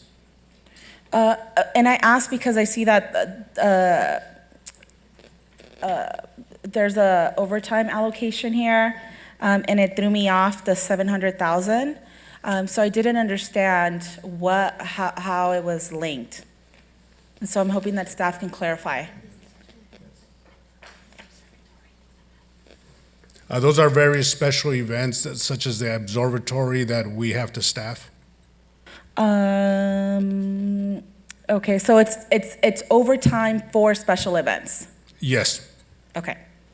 And so you make, so you're keeping the same overtime as of last year for special events?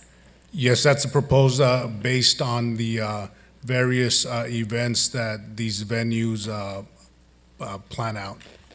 Okay, understood. And then the other question is, I see that there's ARPA money in the department. And so again, for the regular salaries, can you, because I see that there's a 10K increase and ARPA money is sunsetting this year. So what exactly is that funding? The ARPA funding, as far as the salaries, is for the, we included assistant director for the PAL. For the PAL. PAL? Okay. And so every division within the department has a different overtime budget. Is that correct? That's correct. Understood. Thank you. All righty. So I won't, talk about the jail. You already know how I feel about something that doesn't make money and it just costs us a lot. Also, I see that there's a huge jump on PAL. It's a 75,000 jump, which is huge. Could you explain that? I believe that's based on the addition of the PAL that's forthcoming, that's currently being built to be able to staff that PAL. And I believe that's the one in the Santa Anita Park. So it's staffing? It's just a massive jump. Would it be better if you come up and answer? I'm so sorry. I'm not quite sure why you don't, if that's okay with you, Chief, is that okay? Yes, most Yes. definitely. And you can stay up here if you have any, Great, I'm will sure we do. have questions. Mayor and Council, that question is the 50% of the ARPA-funded assistant director that you directed for the funding to continue for the 6 months. That's why the increase. And obviously some salary increases as well, if it's authorized. Thank you. Don't leave yet. There's some questions. Okay, and then. Can you also give us your name, please? and Sure, your Susan position? Gorospe, I'm the Police Administrative Budget Manager. Thank you. Thank you. And can you clarify, how many people are in animal services? It's 2 animal control officers and 1 senior office assistant, I believe. Okay, got it. And that'll be it for now?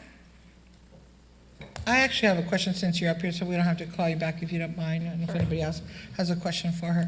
So Councilmember Lopez brought up overtime, and the chief said it's for special events. So we have officers for overtime for our events, all the events that we have throughout the city. Is that correct? Mhm. Is that some of the overtime? So that overtime under Fund 24, that's when we, special vendors, request and pay for the miscellaneous fee for police security services. That's separate from the city-sponsored events where we actually staff police officers for those special events. And what is the amount of overtime for those city special events? It depends on we are tracking it by each city event. So far, I did give the chief the total amount we've spent so far for overtime from our general fund budget. And for the general fund budget, we spend over $6 million in overtime, but that's not just for special events. We do have them broken down based on various events. So one example, I believe one of the events we had was last one I remember was a Chicano Heritage Festival, and we spent close to, I believe, over $45,000. And that included overtime and current straight time staffing that was for the officers that were staffed. Correct. And Chief, correct me if I'm wrong, but when cruising initially started, you needed to have overtime for like the first night of cruising. We needed to make sure that we had traffic was flowing, and so there were officers working overtime. Is that correct? That's correct. We had staff officers for unplanned, unpermitted events, which usually ran anywhere between $37,000, $40-some thousand for the weekend. Thank you, and thank you for having the mouth of that. I know there was a stabbing that night and somebody was injured, so thank you. Any other questions for her? Yes, Councilman Vasquez? The overtime for events, does this include like Noche de Altares and Viva la Vida and other ran by private groups? If they engage and go through the special permit process, yes. But it's in our budget? We're paying from our general budget because they pay for it. Well, they do. We bill them though after the fact for the actual hours worked. We have to recognize both the revenue and the cost in our budget, so it's net neutral to the city, but our budget still shows both sides of it, the money coming in and the money going out. Thank you for that. I don't think there's any more questions for you. Thank you this time. Councilman Becerra, please. Thank you, Madam Mayor. Last thing I'm going to say on Bowers is this. It's okay that Santa Ana has nice things. We should be okay with having nice things. I'll leave it at that. I'm looking forward to more information. Having said that about nice things, one nice thing that I supported Councilmember Peñalosa on was the dog park. So I would like to see something happen there. It shouldn't take 5 years to get a dog park going. I don't want to rub it into my colleague, but down at Grissett Park, we get dogs running all the time. If I can have dogs enjoying each other at a park in my ward, I think we could do something that's even more interesting and amazing over at Centennial. So if we could, let's get that moving along. So I support the option that you guys are presenting to us. And my dog would not let me get out of here if I didn't. With that being said, so to the top budget priorities, according to the Community Budget Priorities Survey, was homelessness reduction programs, including reducing police response times, and crime reduction programs. So Santa Ana, when it comes to homelessness, has 871 unsheltered individuals per the current point in time count. That's 270 more than the city with the next most unsheltered individuals. So for this fiscal year, I don't want to see the same spending plan as last year. I don't want to see 2024 scratched out, or I'm sorry, 2023 scratched out for 24. I would like to also see how we are breaking down that 25.9 million. What was presented to us tonight's like a nice preview, but I would like to see it broken down further. And I'm happy to hear that there's an interest on the council in regards to improving our sidewalks, but I do not support suggestions that we defund our police. We need to fill the funded vacancies. That's what we need to do. So as part of the budget, if there are ways that we can, through the budget, if there's a way that we can actually proactively fund those vacancies, that's what we need to do. The outreach to our community shows that reducing police response times and reducing crime is our community's top priorities. So As I mentioned earlier, I would like to see more about the taxing of tobacco. That's something, and anything we can do to generate revenue. I think that when it comes to the arts, we absolutely need to invest in the arts. It is not fair or right that we have all these banners up that say arts and culture, come to the Artist Village, and we don't put something toward them. But having said that, the arts shouldn't be trying to cannibalize each other. There's no reason the arts need to go after the museums and vice versa. So let's look at ways that we can fund them, but we don't need to cannibalize each other. But ways that we can do that is by generating revenue. So I'm going to go one last time and say, let's get that water tower observation deck up and going, because that will generate revenue. Thank you. All right, Councilman Penalosa. Thank you, Mayor. The only remaining question I had on the PD, you mentioned the observatory, I'm assuming that we bill the observatory for all those times our officers are out there, correct? Okay. I saw nods. If that meant yes, that's good enough for me. I would hope Yes. we do. Thank you. As far as the Civic Center Authority policing goes, I'm supportive of option one, kind of in line with Mayor Pro Tem Fando, where I don't think that they should all just be put into patrol, because I know that there's the undercover and detective bureau, they're working 7 days straight without in overtime. And so if there's areas within the police department where we could plug some of these officers in, that'd be great. I also wasn't part of the conversation to undo the Met team. I actually like the idea of the Met team, I always have. So I'm hoping that as we move forward, we could kind of reconsider that and look at another form of when it came to the Met team.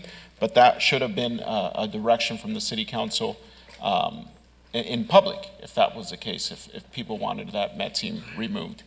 The other thing that I am concerned about as well is I guess, Acting Chief Rodriguez, I will ask you, when it comes to the dog park, is there a desire for the police department to relocate from that location? From the PD's perspective, there is a desire if the bungalows are taken down to relocate, and you're correct in your previous statement that we did secured funding, so demolishing the bungalows and rebuilding somewhere else, the costs should be covered based on the funding that we secured. Because from what I was told today in meetings with your staff and the city manager was that the UASI has funded these new bungalows. They're going to go out to RFP, and when it comes time to deliver these 2 bungalows, it'll be up an idea of delivering the bungalows, and then we just install them at any location in the city. So I guess I'm asking is, why would we incorporate, and Executive Director Downs, maybe you can answer this, why would the police department, Parks and Rec, Public Works, whoever here is putting these numbers together, these PowerPoints, why would they add the relocation of PD at a price tag of about $4 million to this dog park project? As Public Works Director Saba mentioned earlier, it has to do with more than just the relocating of the bungalows. There's the utilities and the other infrastructure that goes with it. Director Saba, do you want to expand on that? And while you do, Director Saba, I guess I would ask the acting city manager, is it possible to separate the two? Because they're 2 different projects. One's a dog park on city-owned facilities, and one is the relocation of a police training center, which is essentially 2 bungalows that UASI's paying for. So why they're jumbled together, I don't know. Well, the short answer should be yes, right? So the idea is, how do we maximize our efforts to minimize costs and still accomplish the goal, right? That was part of the discussion today. To the extent that the police department was able to gain other resources, right, that already minimizes that $4 million. So for us, again, and you heard the discussion earlier today, is how do we look to make sure we make the improvements, not compromising the amenities, and minimize costs? So short answer is yes, and hopefully that's how we tell you to do that, right? As far as why the $4 million, again, looking into if we do check out the problem and find out that it is $4 million, does it really take that much to change the amenities, do the infrastructure, electricities, what else, water, plumbing, and media services? Then we got to look at that. But we're looking to minimize the cost and complete the goal. That's the key. Okay, so as far as the dog park options are concerned, I'm not sure if there's an appetite from this council to do that now, but can we put that aside until those numbers are figured out between the two agencies? Because we have the two largest agencies in the city with the two largest budgets in the city, now putting relocation and facility building cost onto a park amenity that had nothing to do with the park to begin with. Is that something that can be done? Yes, but here's the level of concern that I have, right? We literally talking about a dog park that came into discussion in 2019 and subsequent 4 different times, all right? And as we keep kicking the can, for lack of a better analogy, forward, the costs seem to arise, right? So if we get direction at least, and we say, let's go with option 2, I think that we presented, right? The 2.9 option, right, to start building, and we find the 2.9, right? Notwithstanding the cost that the PD already subsidized regarding the WASD allocation, at least we can start developing, both completing the development of the drawings and start building, right? Otherwise, because the thing we did identify and we discussed earlier today is that 4 discussions, 4 directions from the city council, and no financial allocations from the city council. So we can't continue to go that route. We don't have at least an initial commitment and then find out why we're doing that. But that option that you have on here, that $2.9 million option, still leaves the police department where they're at. And that's the whole point. That Deputy Chief Kaminsky at the time sat in that chair and he looked at me and he said, we want that, we don't want to leave because we want to build our own training center. And we unanimously up here said, you're going to move out because we're building a dog park. And now with this option, PD stays where they're at, and the previous city manager, Christine Ridge, said there's no movement because the police department doesn't want to move out. And that's upsetting because, again, the city council gives direction, and now we're saying staff could care less about your direction, we're not moving. Not this staff. In fact, we're saying the opposite. We're saying that the acting city manager and the acting chief have agreed to commit to building a dog park, still maintain the police facility there, and accomplish both goals. I'm not sure what I'm missing. So PD staying is the end, is the If they don't need to move, then they don't have to move, right? So That's it's a yes. Yes. So the grant-funded bungalows that are now coming, they're going to replace the 2 that are there. Why can't they be placed, just dropped? You need an extension cord to plug in electricity. I don't Yes, think that costs $4 million. They Why? can be. Dropped somewhere else. We can discuss that options, yes. Okay, because that's been the direction for 5 years. Right, but that's, I think, what I'm committing to, right? And the chief would say, we can try to look for a way to build it, right? Move PD where we need to move the bungalows or stay, so we minimize costs and get to where we want to be, right? I'm not sure what direction I'm missing or Okay. communication I'm. Well, I guess we'll I'm continue missing. having this conversation, but it's frustrating that we have to keep talking about this when the direction was clear. And I just want to add to Councilmember Hernandez, I agree with the idea about taxing tobacco. From what I understand now, we can't do that. Would that be the same, Madam City Attorney or Catherine, whoever wants to answer this, for alcohol? And I'm talking off-premise, not inside our bars or restaurants, but a tall can at the 7-Eleven. Is that the same concept, where the state doesn't allow us to tax those?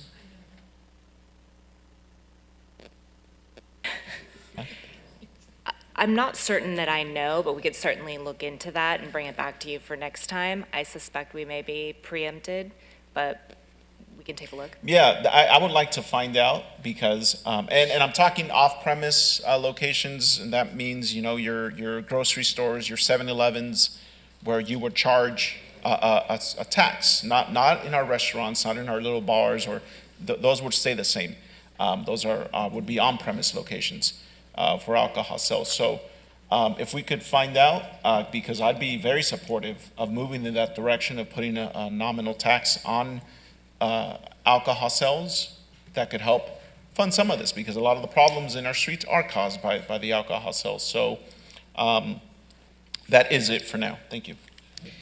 Thank you. And Councilman Penaloza, I think what I heard from the acting city manager and the chief is that we can have the dog park and have both. We just got to work it out. That's what I heard, right? We're going to give direction. I'm trying to build a dog park. So I'm supportive of your dog park. I wasn't here when you voted for it, so I just want to be clear that we're going to work this out, because I want a dog park too, because I go to Costa Mesa for my dog park. What I'm committed not to being the third city manager that gets this discussion hasn't been built, right? That's what I'm trying to get at. So if we get a commitment from the majority of the city council to get the 2.9 allocation, and we look for, and phase in to start the construction, where we look where we can, maintain the police department, renew the bungalows, and reestablish and minimize costs. That's what I'm looking at to do. And then again, not compromise the size, and not compromising the amenities that were previously committed. I guess that's great, hard part. but the principle here is that we are getting UASI money for 2 new bungalows that are going to replace the 2 that are there now. So why are we incorporating a $4 million cost to relocate what's there now if we're going to get 2 free new bungalows? Installing 2 bungalows doesn't cost $4 million. I know it doesn't. And like I mentioned earlier, if that's what someone is charging us to install internet, because I know Hawk mentioned that there's hardwired internet too, that doesn't cost $4 million. Someone's robbing us, and someone should be put in jail. So, I mean, that is the reality. One of these contractors, whoever that is, but that's something that I would like you to share that information with all of my colleagues on the cost and the breakdown cost of that $4 million assessment of the SAPD relocating. But it shouldn't even matter, because we're getting. If they're moving, understood. So Yes. Okay. that's the point. I know Yes. you could be there together, but the city council gave direction. Why Move that them out. wasn't, Okay, I don't know why, but. okay. Thank you, Councilman Becerra, and then we're going to move on from this topic. Thank you, Madam Mayor. So just to keep going on this real quick. So at the dog park, so what I guess what I'm trying to understand, and I might need city attorney's guidance on this as well. So to Councilman Penaloza's point, we approved a dog park. We entered into agreements for design. We entered into agreements for all these things for a certain level of a dog park with certain amenities. It was, pretty drawings, all the things. To have options tonight seems like we're basically throwing out everything we asked for staff to do. And I totally sympathize with Councilmember Penaloza's frustration, because council gave direction, council entered into agreements, and then yet here we are talking about pared down options. Now, I get it. This is a budget exercise. So obviously this is more about money at this point. So, and I don't know, and this is maybe where you can come back, Acting City Manager Nunez, is that perhaps it's a matter of kind of like with the water tower. Yes, I'm going to keep saying that. Putting like a filler in there for the budget so that we can keep moving on this dog park with progress. And I know that Councilmember Penaloza brought up the OWASI and the WASI grant and the bungalows. Again, this is a budget exercise. I think this is probably going to end up, it shouldn't be a longer conversation, but I bet you it probably will end up being a longer conversation about why we're at this point where we're looking at options, when the council, as Councilmember Penaloza pointed out, unanimously approved the dog park and unanimously approved entering into certain agreements. So I would just like I'd like staff's guidance to figure out what that dollar amount is that we can put in the budget today, or going into the next fiscal year, but we do need to see that project realized. I appreciate the comments, and I share the frustration, just to be in sync with both the mayor and the mayor pro tem of the city council. In my review of the documents, and this is why we're presenting clear an option and asking for the commitment. The only money set aside to fund the approved dog park was $800,000 for design. right? Never for construction, never for the food development, never to build it. And that's why I think one of the reasons why we find ourselves here. There were 4 updates, and there was never any monies provided.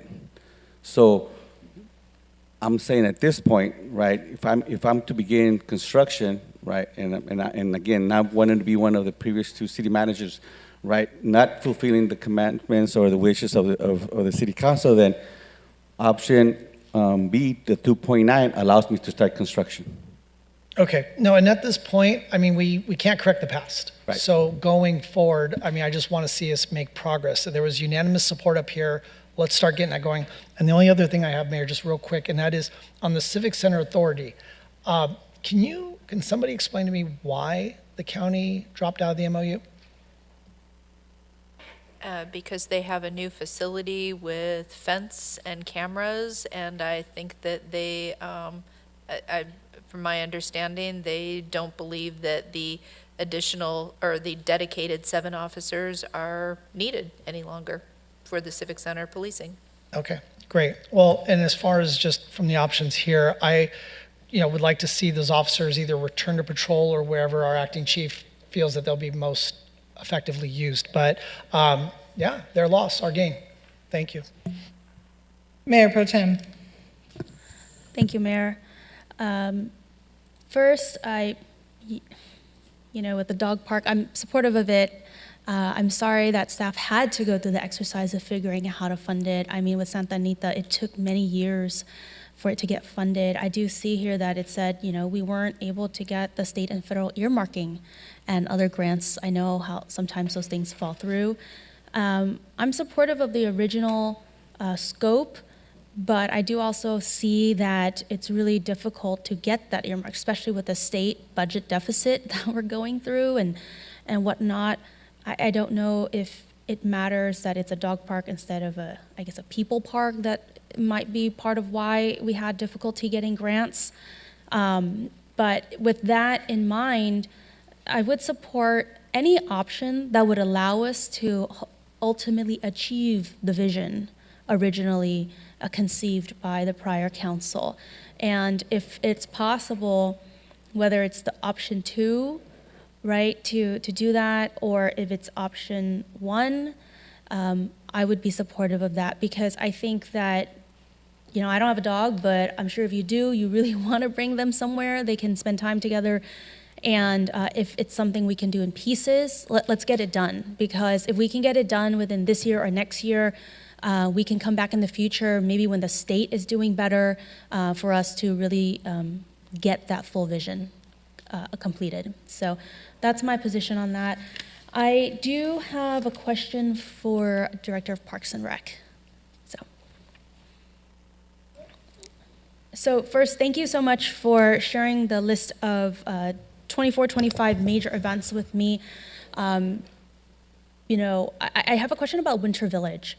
So it states here that proposed 24-25 budget is $240,000. Based on that, how much of that is specific to the ice rink? None of it. We are eliminating the ice rink this year. Okay, because I do remember when we had proposed this, it was supposed to be limited to ARPA, but Right. because of so that doesn't include the ice rink. Oh, because it was $500,000. Yes, yeah. Right. The ice rink cost us about $1 million, and our return was only about 100. So do the numbers. So, but again, we are still putting some budget in there to continue to do the Winter Village events here at Civic and hopefully downtown as well too. Okay, that makes me feel better. And does that $240,000 amount include any type of sponsorships that we would get? Or is that No, just? the sponsorships would be, like a cherry on the top for anyone that wants to come in and be a part of it would be added. May I ask how much we had last year? I do not know off the top of my head, but I do know we had a couple, with Chevrolet, with Northgate. There are quite a few, and I can get you that number. Yeah.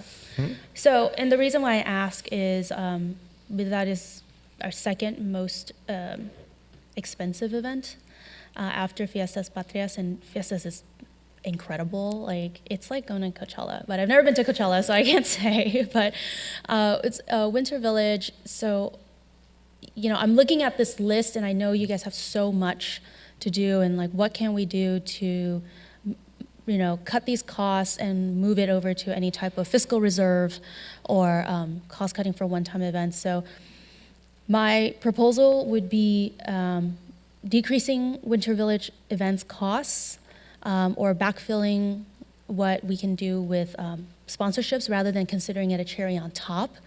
My next question is regarding the Santa Ana Fun Run. How much of it was paid for with fees collected for runners? The fee, I can get you those numbers, but again, we only brought in probably about $10,000 because again, the 5K is free and has always been free, so we only did charge for the 10K. Thank you. So, I understand that it is a fun run, but I just think that it might be something that we can eliminate. It's $85,000. And we talked a lot about making Santa Ana a city of art, whether that could be reallocated to the arts, because the comments I made about, decreasing downtown Santa Ana funding, parking subsidy to half, that's only 1 year. And then my last comment would be regarding the Easter event. Of everything on this list, that's the only religious holiday. And, while I do respect every religious holiday, we don't, we are not a religious organization. And so I would to cut that funding also. Thank you. Well, thank you. Anybody have questions for Mr. Gavilan while he's up here? No. I'm not supportive of cutting Easter. I'll just let you know. So go ahead. I'm going to go to Councilman. Actually, it's Councilman Vasquez's opportunity. Well, I'm good. This is my time. I'm supportive of cutting back on the Winter Village as well.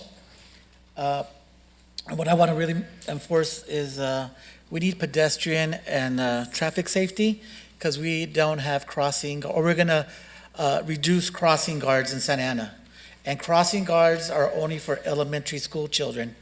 And as we bring them down, we're going to need safety protocols. We're going to be needing to add to our safety in Santa Ana, specifically in my neighborhood on Center Street between Edinger and McFadden.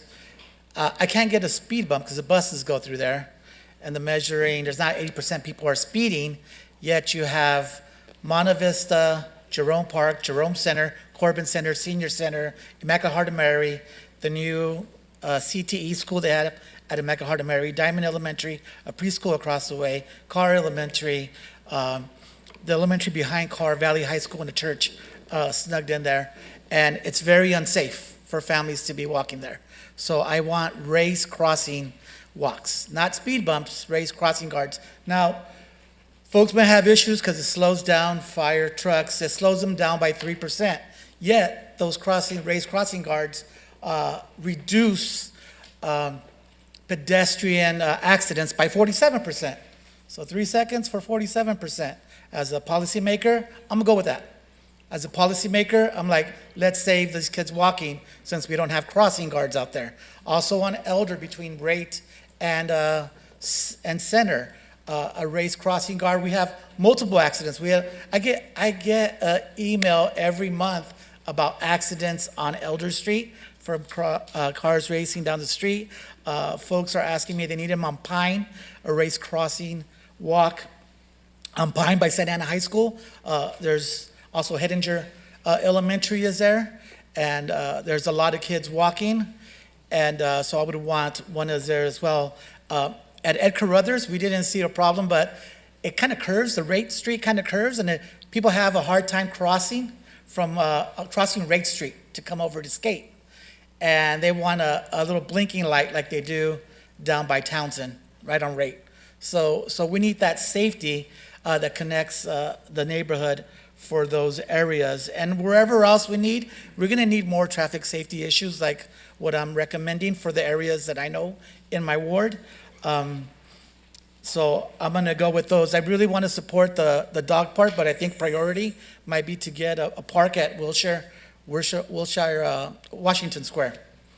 And if we can get that park, a people park or dual use parks, specifically at Pio Pico or Lowell, where it's the densely, most hardest populated part of the city, and families need a place to get out. If you drive down Bishop there, you will see families all scattered around and tucked in between the apartments and nowhere to go. They need a park.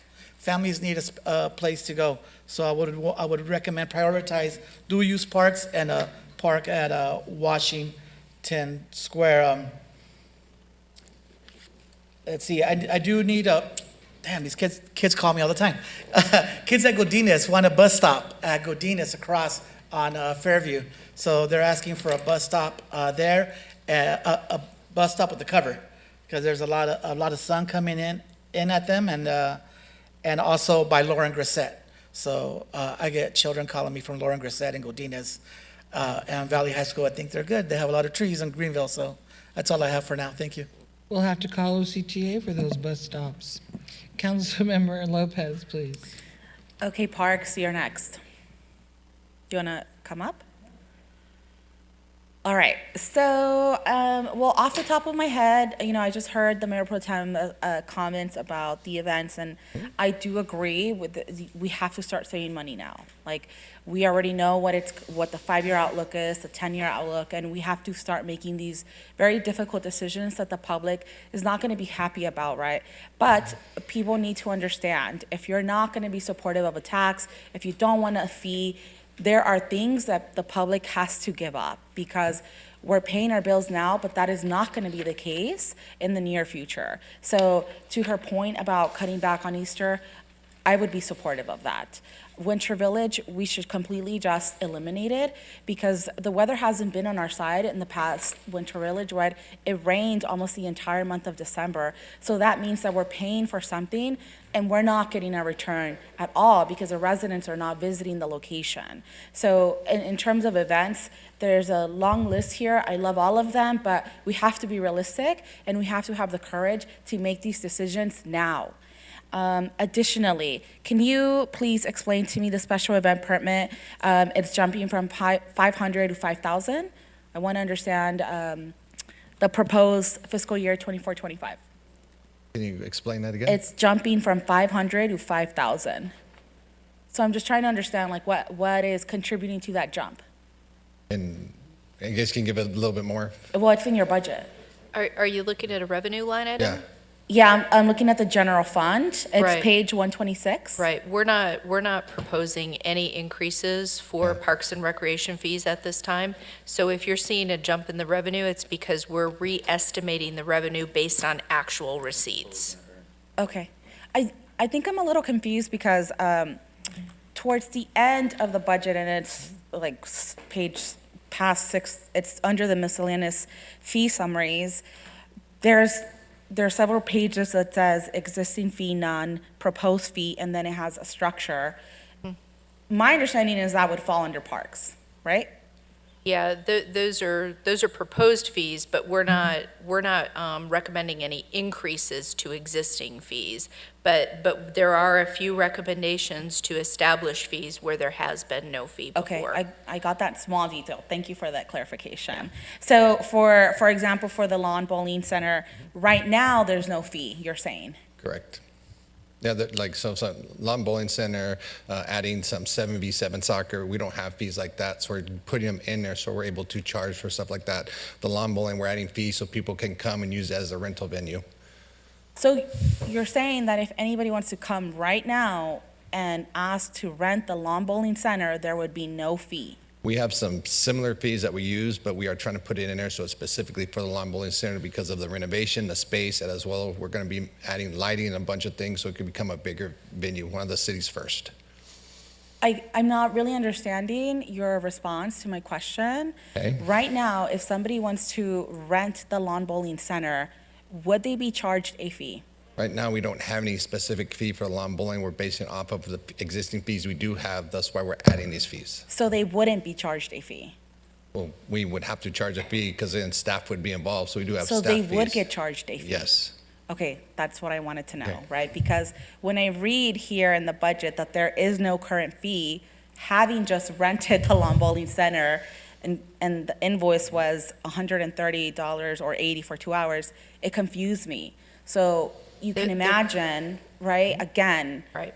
They're charging you a generic fee that's used at other locations. Okay. They want to establish a specific fee for lawn bowling. Okay, understood.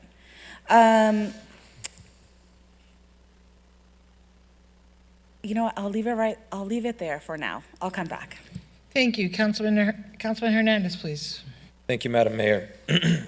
Acting City Manager, I'm supportive of option 1 for the Civic Center, which is having the officers back out on the streets, reducing to 2. I also wanted to touch on, I am supportive of the disbanding of Met, given the concerns around Culichi Town and some of the concerns from the public. So I want to thank our police chief for working toward having a more transparent police department and improving the relationship with the public. I think these types of decisions help lead to the public trusting us more, especially after the scrutiny that this team received. I want to touch on some very important topics.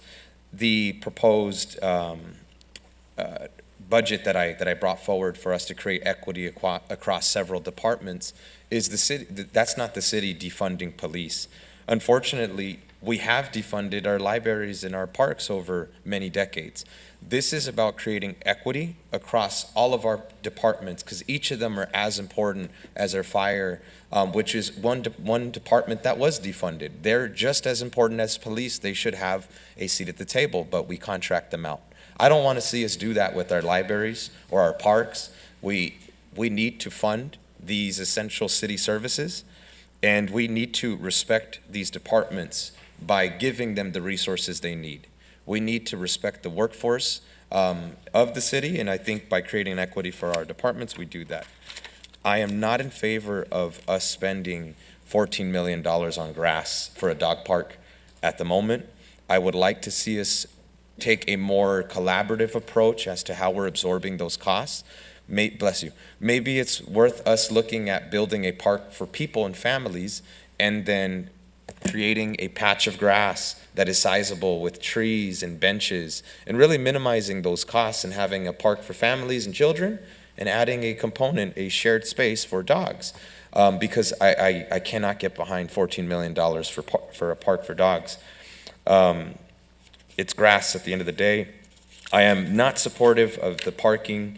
I want to see us continue to subsidize the parking, given that I am the council member that has represented downtown for the last 4 years. I have had an on-the-ground approach to working with my constituents. My constituents, many of whom are restaurants that we love and support, like Chapter 1, are not supportive of LAZ parking enforcement. They're not supportive of the contract. They would like to see the hours where we are becoming more business friendly. And that looks like us stopping the charging of parking at 5 o'clock and having no cost for parking on Sundays. We will incentivize more people to spend their money here locally. I am not supportive of layoffs of our staff, including ARPA staff, and I am supportive of the street repairs on the rate rehab. I'm supportive of the street repairs along Bristol, the bike lanes, protected bike lanes for residents in Ward 5. That is going to increase pedestrian safety. We also have Fairview Avenue rehab, as well as the Civic Center rehab from Shelton to Flower. So sizable investments in Ward 5, as well as an additional 4,500 stadium seats by December 2024. So I'm supportive of all of these. And I did have a question for staff related to the Fairview Avenue rehab.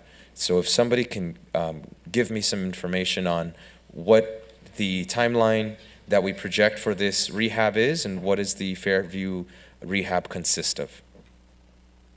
Thank you, Council Member. Mr. Nabil Saba will present that response.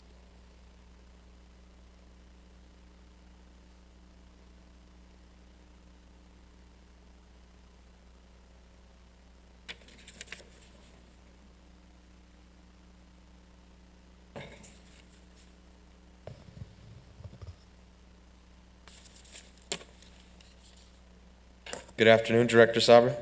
Thank you for your service, sir. I'm trying to find it out of my list of capital improvement programs.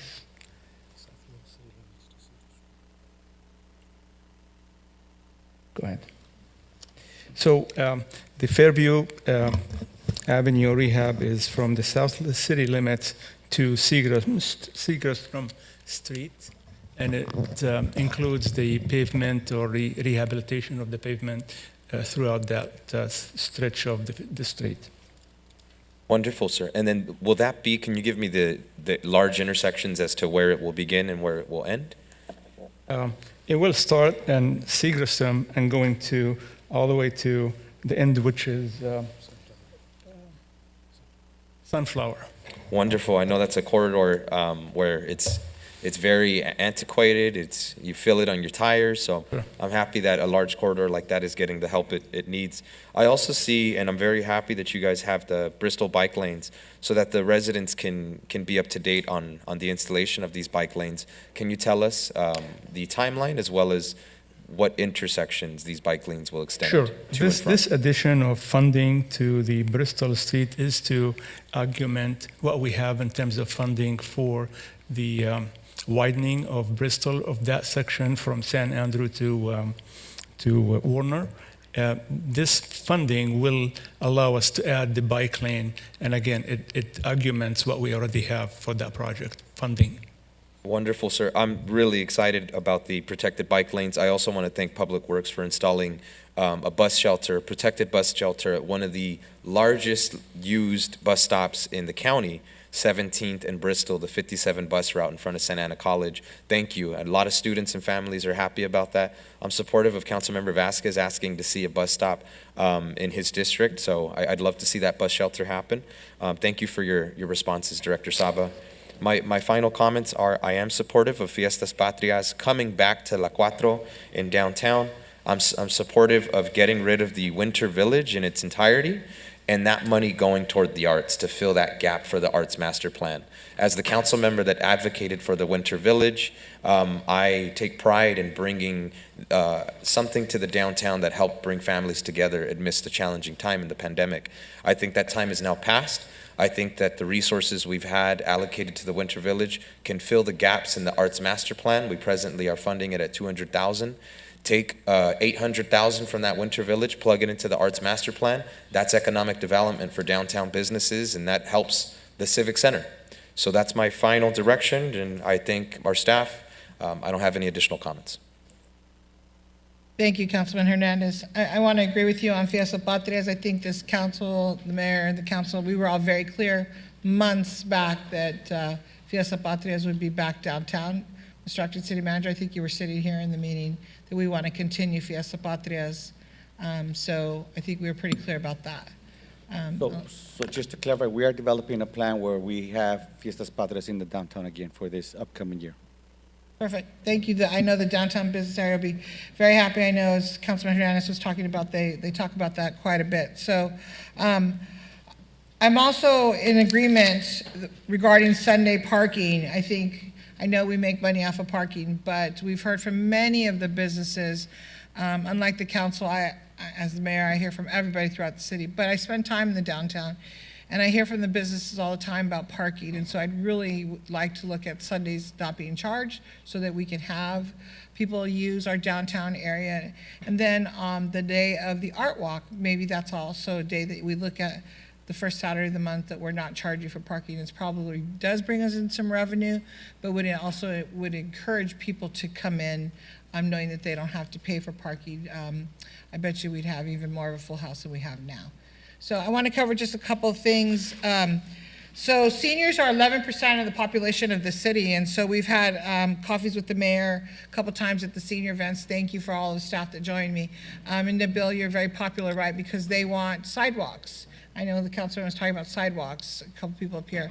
We want to make sure they're ADA compliant, so they want to get up on their wheelchairs, their walkers. And I know that last year, Nabil, we had talked about it, and you said it needed to be in the next year's budget. And so hopefully we can put it in this year's budget, because at all the coffees at the senior centers, besides coffee and vending machines, their conversations are about the sidewalks, the cracks around the area so they don't fall, because they have fallen.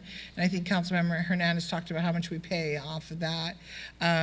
We need to make sure they can get up safely on their wheelchairs or their walkers where it's got the little bumps, so that, bottom line, 11% of the population of Santa Ana is seniors. And we need to do a really good job taking care of them. Just as good, and just as much as we do for our youth, I hear a lot, we all talk about our kids. But one day, it's very soon, some sooner than others, are going to be in that situation. And I'm gonna be at that senior center with my walker, and I'm gonna be saying, my sidewalks better look good, and I better be able to walk up there, and I better not fall, because then I am gonna come for a check. And so I just wanna make sure we understand how important the seniors are in this city. And Mr. Acting City Manager, we have 2 city senior centers. And yes, we need libraries, we do, and I agree 100%. And yes, we need police, I always agree with that. Yes, we need fire. But we need to not forget our seniors and make sure that the activities at our senior centers are robust. I remember when I was on the school board, and even prior to getting on the school board, they had activities all day long. You had organizations that were in there. You had senior organizations that were working with them. There was arts going on. There was dancing. There was computer classes. There were English classes. I mean, the list goes on and on and on. Trips, thank you. And they have trips now, but they're really small trips. They want, as they indicated on Saturday, they want longer trips. They want to go to the casino, right? I want to go to the casino. I'm going to go with them. So I think we really need to look at that, and I hope that the council would support that, because our seniors are so important, but yet I think, and this is my humble opinion, that they get ignored because they're quiet. They don't come here and scream. They don't come here and demand things. And I keep telling them, come in your walkers, come out. I don't care how you come. Bring your rollers. It don't matter. Just come. Come and tell the council what you want. But they say it when I'm at the coffees with the mayor, and you've heard them. You've been there. Many of the staff have heard them. Sidewalks. They want robust programming. They want us to not forget them. They want funding so that they can have trips, you know, to wherever it is that they need to go to, the Griffith Observatory, the casinos, wherever it may be. And the Bowers Museum, you know, wherever it may be, we need to make sure we do not forget, because we have a senior tsunami coming, and it's coming hard. And if we think we have a homeless problem right now, some of us are gonna be looking at our Social Security and saying, how are we gonna live on this? And so I would just hope that this council would look at the seniors and give direction to say, yes, let's talk about additional funding for our senior centers, you know, day center, whatever it may be that gives them life. Just like we give to art and our youth, we give them life. I want to do the same for our seniors. And I don't know anybody up here that would disagree. And I'm not asking for $20 million or $10 million. I'm asking for just enough to get them the coffee that they want, get them the trips that they want, make sure that they know that we know they're there. It's very, very important. And I clarified the coffee issue on Saturday. It was that they don't get coffee. Coffee stops at 11:30 in the morning. And I don't know about all of you, but I drink coffee all day long. They want coffee all day long. And I think we're capable of providing them with coffee until the senior center closes. So, Mr. Acting City Manager, I hope that you will give that directive to give them coffee. So, thank you. And with that, also, the other issue I had, and it's on here, was you guys have the blue lights and the cameras, and I keep, like, you know, Councilman Vasquez talked about, he gets all these emails. I get the emails citywide about cameras and safety, and I know that I shared the last time the certain areas, and I don't want us to forget them. So they were on Maple between Chestnut and McFadden, also on, there was that area, there was the Maple and Ettinger exercise area where the exercise machines are, the block all the way through Warner, and that whole area where they walk. They talked about needing lights, bright lights, especially in the evenings, or cameras, because people have been assaulted there, or women are afraid to walk there. And so I think it's really important that we look at safety and the quality of life of our residents. As Councilman Becerra had indicated, the top two issues again, last year, my first year as the mayor, they're the same top two issues. And they're the same this year: homelessness and crime reduction. So what does that mean? That means to be safe and to address our homeless issue. And so it's really hard for me when I get a phone call at 10 o'clock at night, the mayor, I can't even walk, you know, down Maple, I get assaulted, did you call PD? They don't come in time, the guy's already gone. Not that they're disrespectful about police, it's just The guy's already gone. If you had cameras, you could arrest them, or lights, and I get it. And I don't expect you to have all the answers, but I would like something brought back to see how we can protect our community that wants to walk and that wants to ride their bike and they want to be outside and they want to be safe. I was driving here today and there was a guy with his pants down around his knees and walking, and I was just like, oh dear God, like I'm gonna call who now? I mean, it's what we see every day, and it's unacceptable. It's not acceptable in Irvine. It's not acceptable in Orange. It's not acceptable in Tustin. It is not acceptable here. It is not acceptable here. And so I just want to be very clear about that. The top two issues with everything that was said up here, and this is all I'm going to say for the rest of the night. Everything that was said up here, homelessness and crime reduction, top two priorities. I support the dog park because cops got to move, they got to move.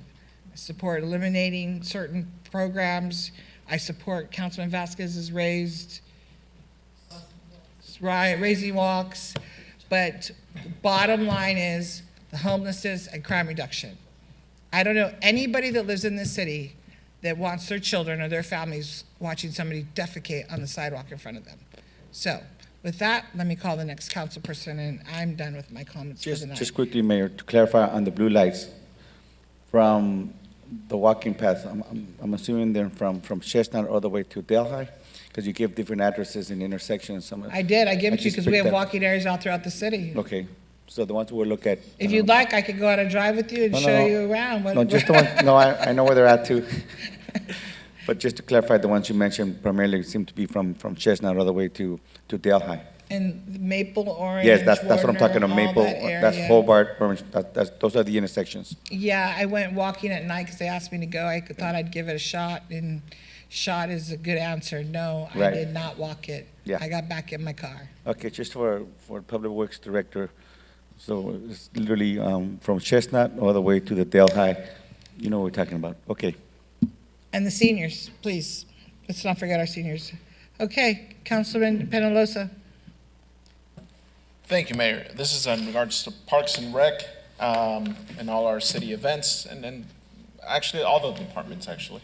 I'm not supportive of removing any city event, but unfortunately, we have to. Maybe not this fiscal year, but for fiscal years, 2 years from now, it's something that we're going to have to do.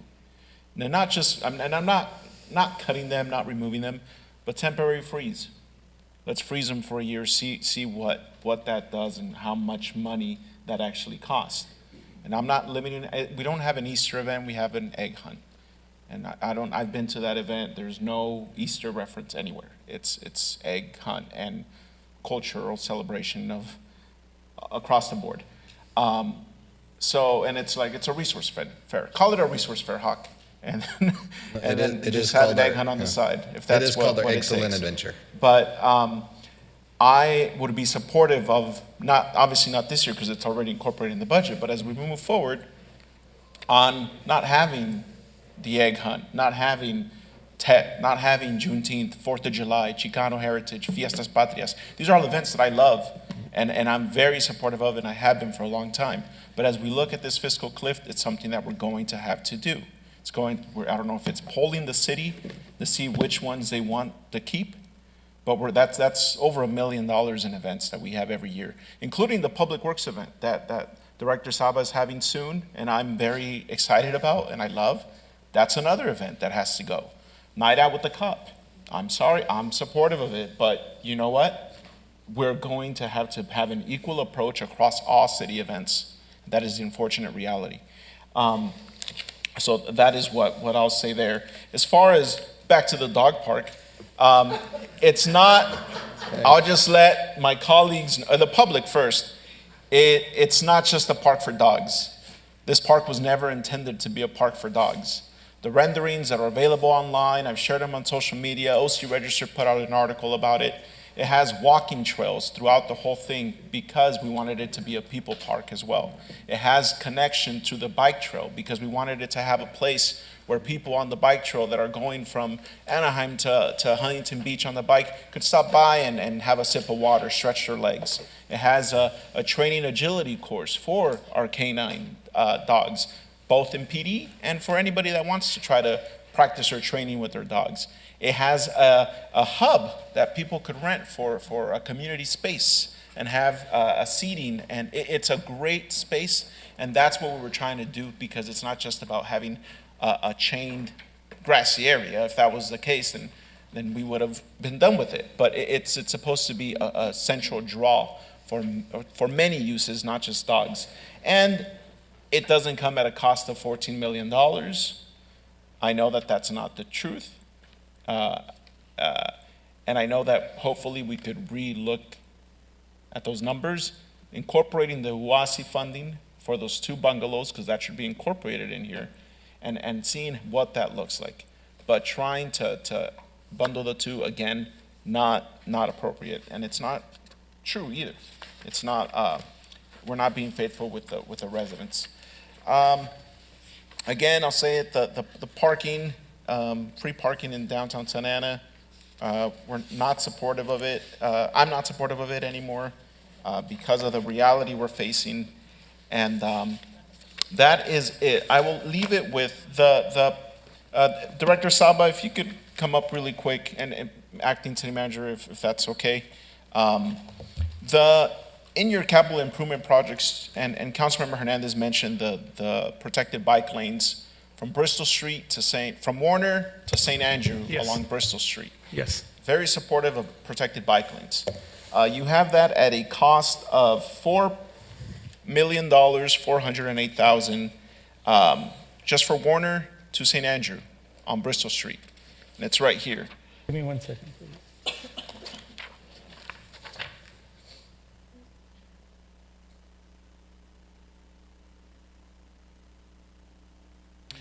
Sorry. I'm sorry, that was in 23-24 capital improvement project. It is, it's 1 point. But in Bristol Street improvements for widening Phase 4 from St. Andrew to Warner, you have $968,000 for this fiscal year. So $4.4 million approved last year. Yes. For that same stretch, and about $1 million approved or wanting to get approval for this year.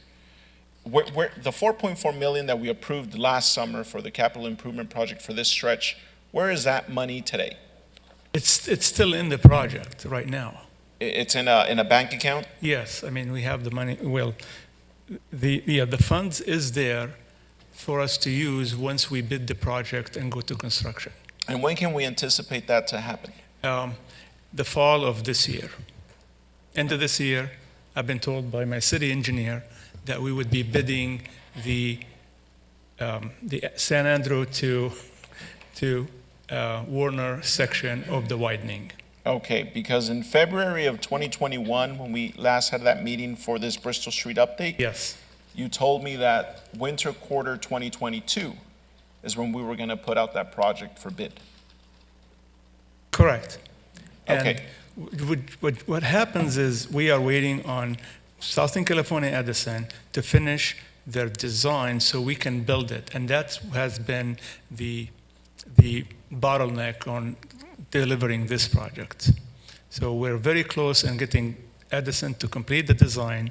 And in this phase of Bristol, we would be doing the construction for the undergrounding of the utilities up above. So how much money has the city council approved in the last 4 years for this stretch of Bristol Street from St. Andrew to Warner?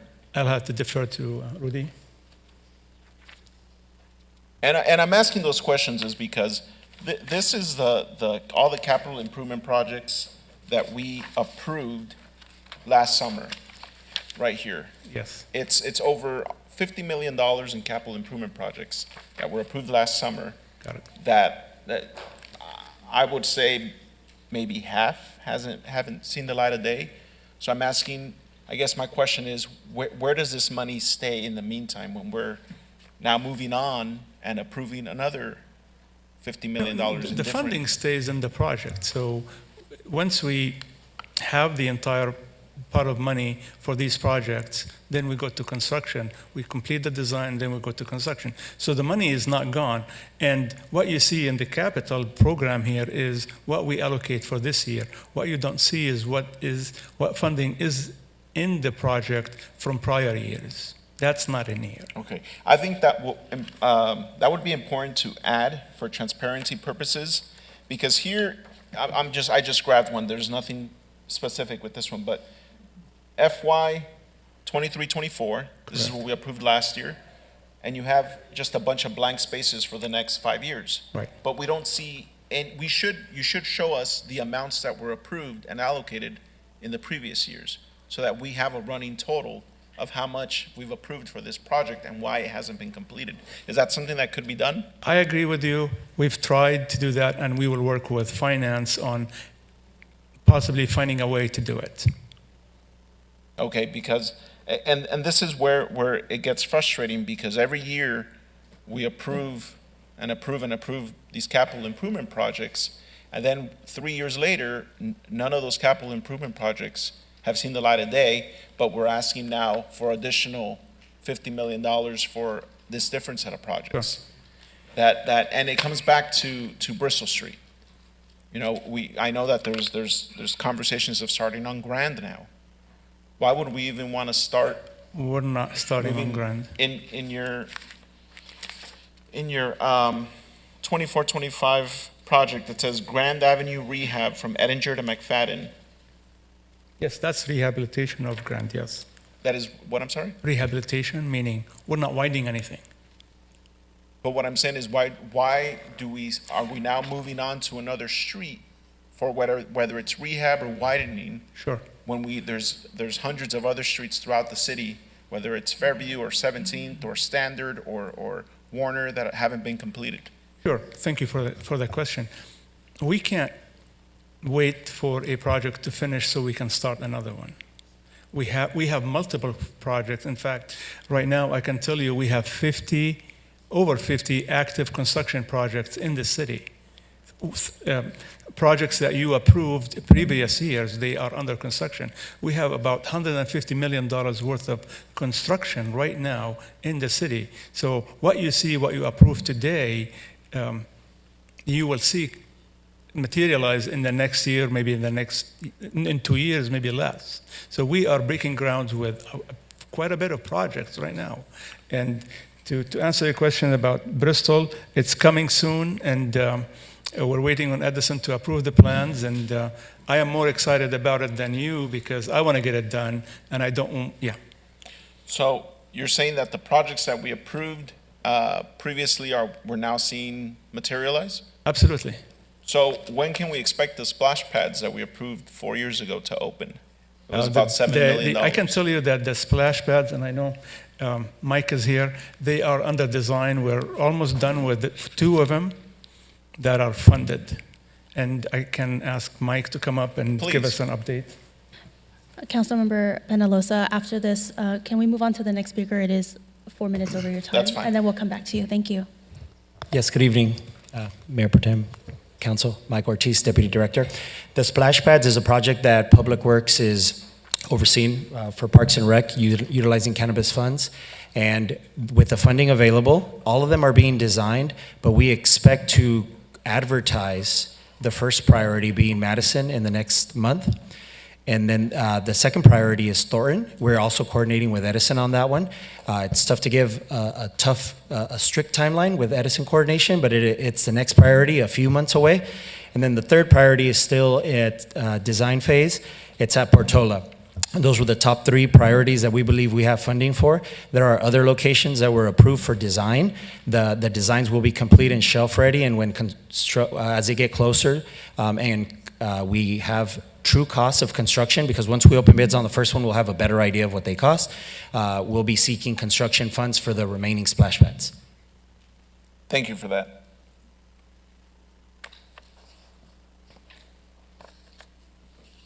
It looks like Councilman Lopez.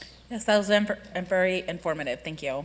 I do want to ask if this budget is going to fund Vision Zero, because we've had so many accidents with cyclists, pedestrians, and so I want to know if there's any effort that, staff is thinking about in terms of putting money behind Vision Zero?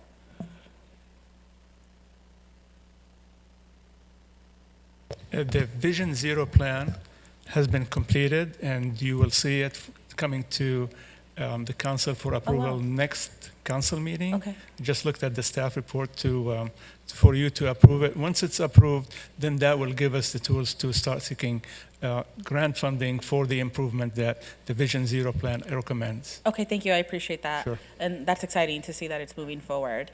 Additionally, I get a lot of requests about the different alleys throughout the city. And I know that you did a great job of communicating with the council that the Department of Public Works has historically been underfunded or not funded enough to really address all of the alleys throughout the city. And we've covered, I actually don't remember the specific amount that we did last year, but because of that and because of the amount of people that use our alleys, specifically the requests that are coming from Ward 3, I do want to make a request that we and hopefully the council will support the $3 million allocation for all alleys in the city. The outlook is about 10 to 15 years, and so the way I think about it, and you can tell me if I'm wrong, but the less money, the longer it'll take the city to actually, put some attention into the alleys that really needed, like the ones at Santa Ana Triangle. We've been on site there with the neighborhood leader, and so I'm hoping that the council will be supportive of that request, just so that I think, I don't have an issue with the multiple projects going on. I think the more the better, because they wrap up sooner and we can move on to different things in the city. And so I'm hoping that given some of the direction that you heard here with some of the programs that we are willing to cut and some of the things that we want to see in the city, but we know that we can have corporate partnerships or go out for grants, that can be a request that we see in the budget coming up next. And then just very quickly, this maybe because I'm legally blind, I don't know, but the Civic Center, it has really low cutout little islands or chokers, not really sure what you want to call them, but they blend in with the street and the sidewalk. And one of the residents in my district actually they hit it, and they were injured. And I know I've been close to hitting them sometimes, especially when I want to turn right onto downtown. I think because they're so low, I'm not against them. I think they're great, like traffic mitigation.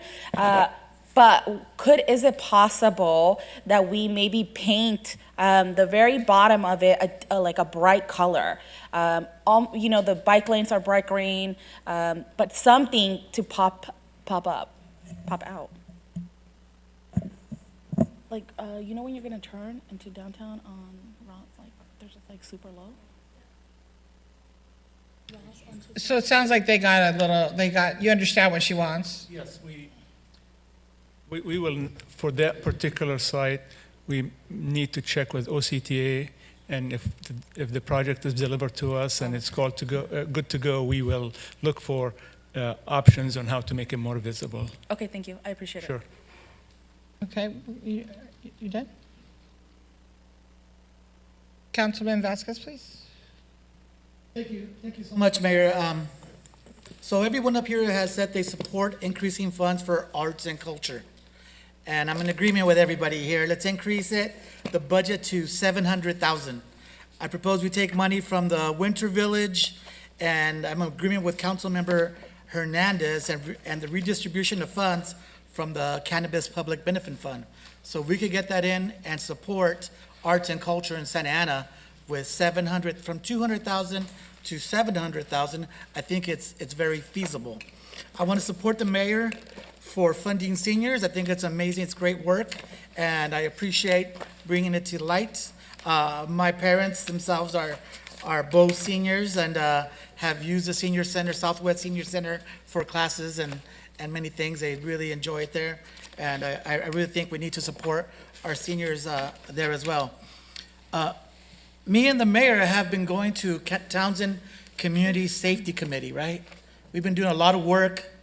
We've been meeting with tenants, landlords, a nonprofit, Kid Works, and various city's departments. We all came together, and we were brainstorming on how to better support, how to make life better in Townsend.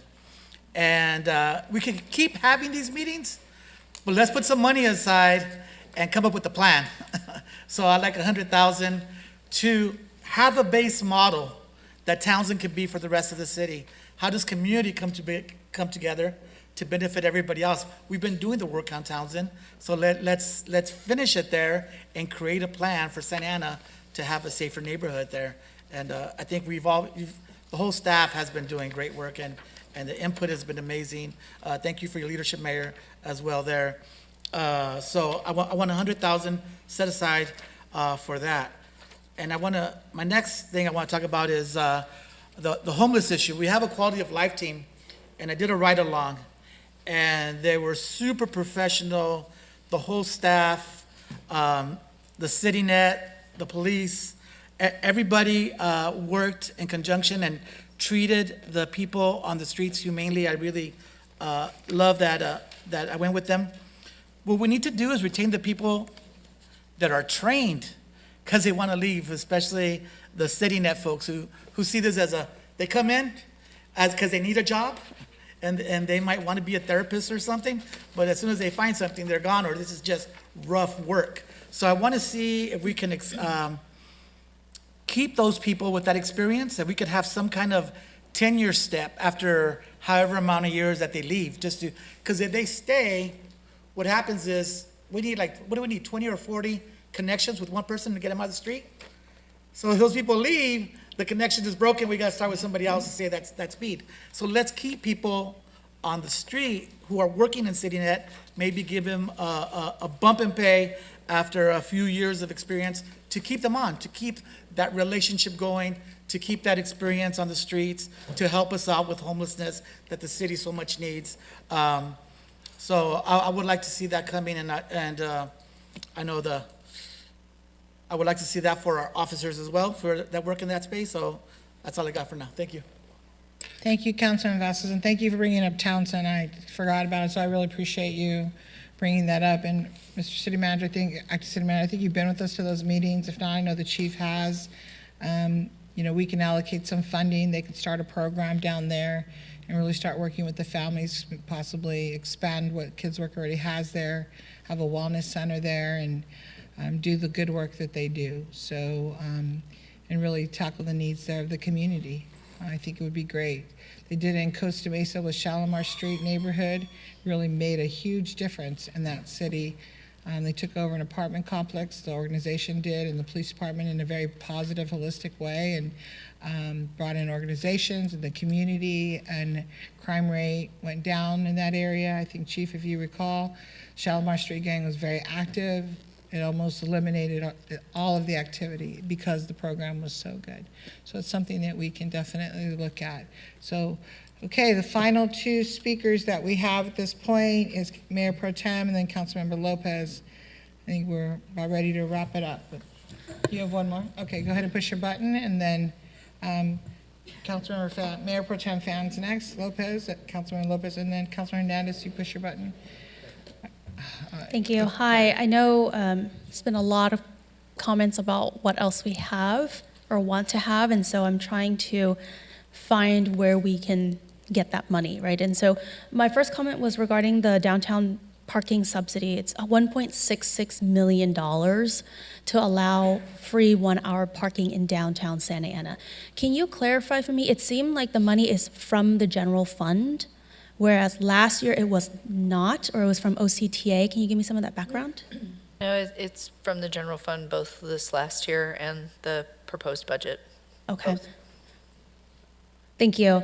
And so with that, I do think that, again, I guess when I ask my colleagues, the idea that we're subsidizing $1.66 million for folks to park in downtown for an hour for free, I hope that we can lower it to 30 minutes. That'll give us $800,000 back to the general fund to fund arts. And a lot of folks up here had said Art Walk specifically benefits downtown Santa Ana and helps to generate further revenue. And I think that if you do that, it kind of is a win-win situation, and we're able to fund $800,000 additional dollars to art, specifically in the downtown. And I just want to raise that because if we're going to add something, we need to point out to staff where we want to take it from. The other thing that I wanted to mention, to support Councilmember Becerra's water tower, I know we had talked about allowing viewers up at the water tower as well as the stadium that we're working on, and those are also revenue generating endeavors, and so I'm supportive of that. The other question I had was regarding the senior activities for seniors. I am supportive of that if we are going to decrease one-time event fundings or funding for these events, large events throughout the year. For example, the fun run, maybe that can be specifically reallocated to senior services. Although I do want to say I don't support taking them to casinos, but maybe things like Bolsa Chica State Park. You will when you're older.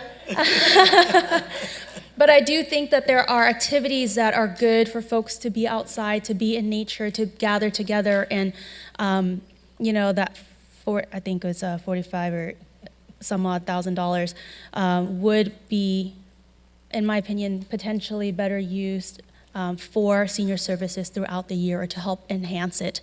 The last thing I would say regarding funding, it was $85,000.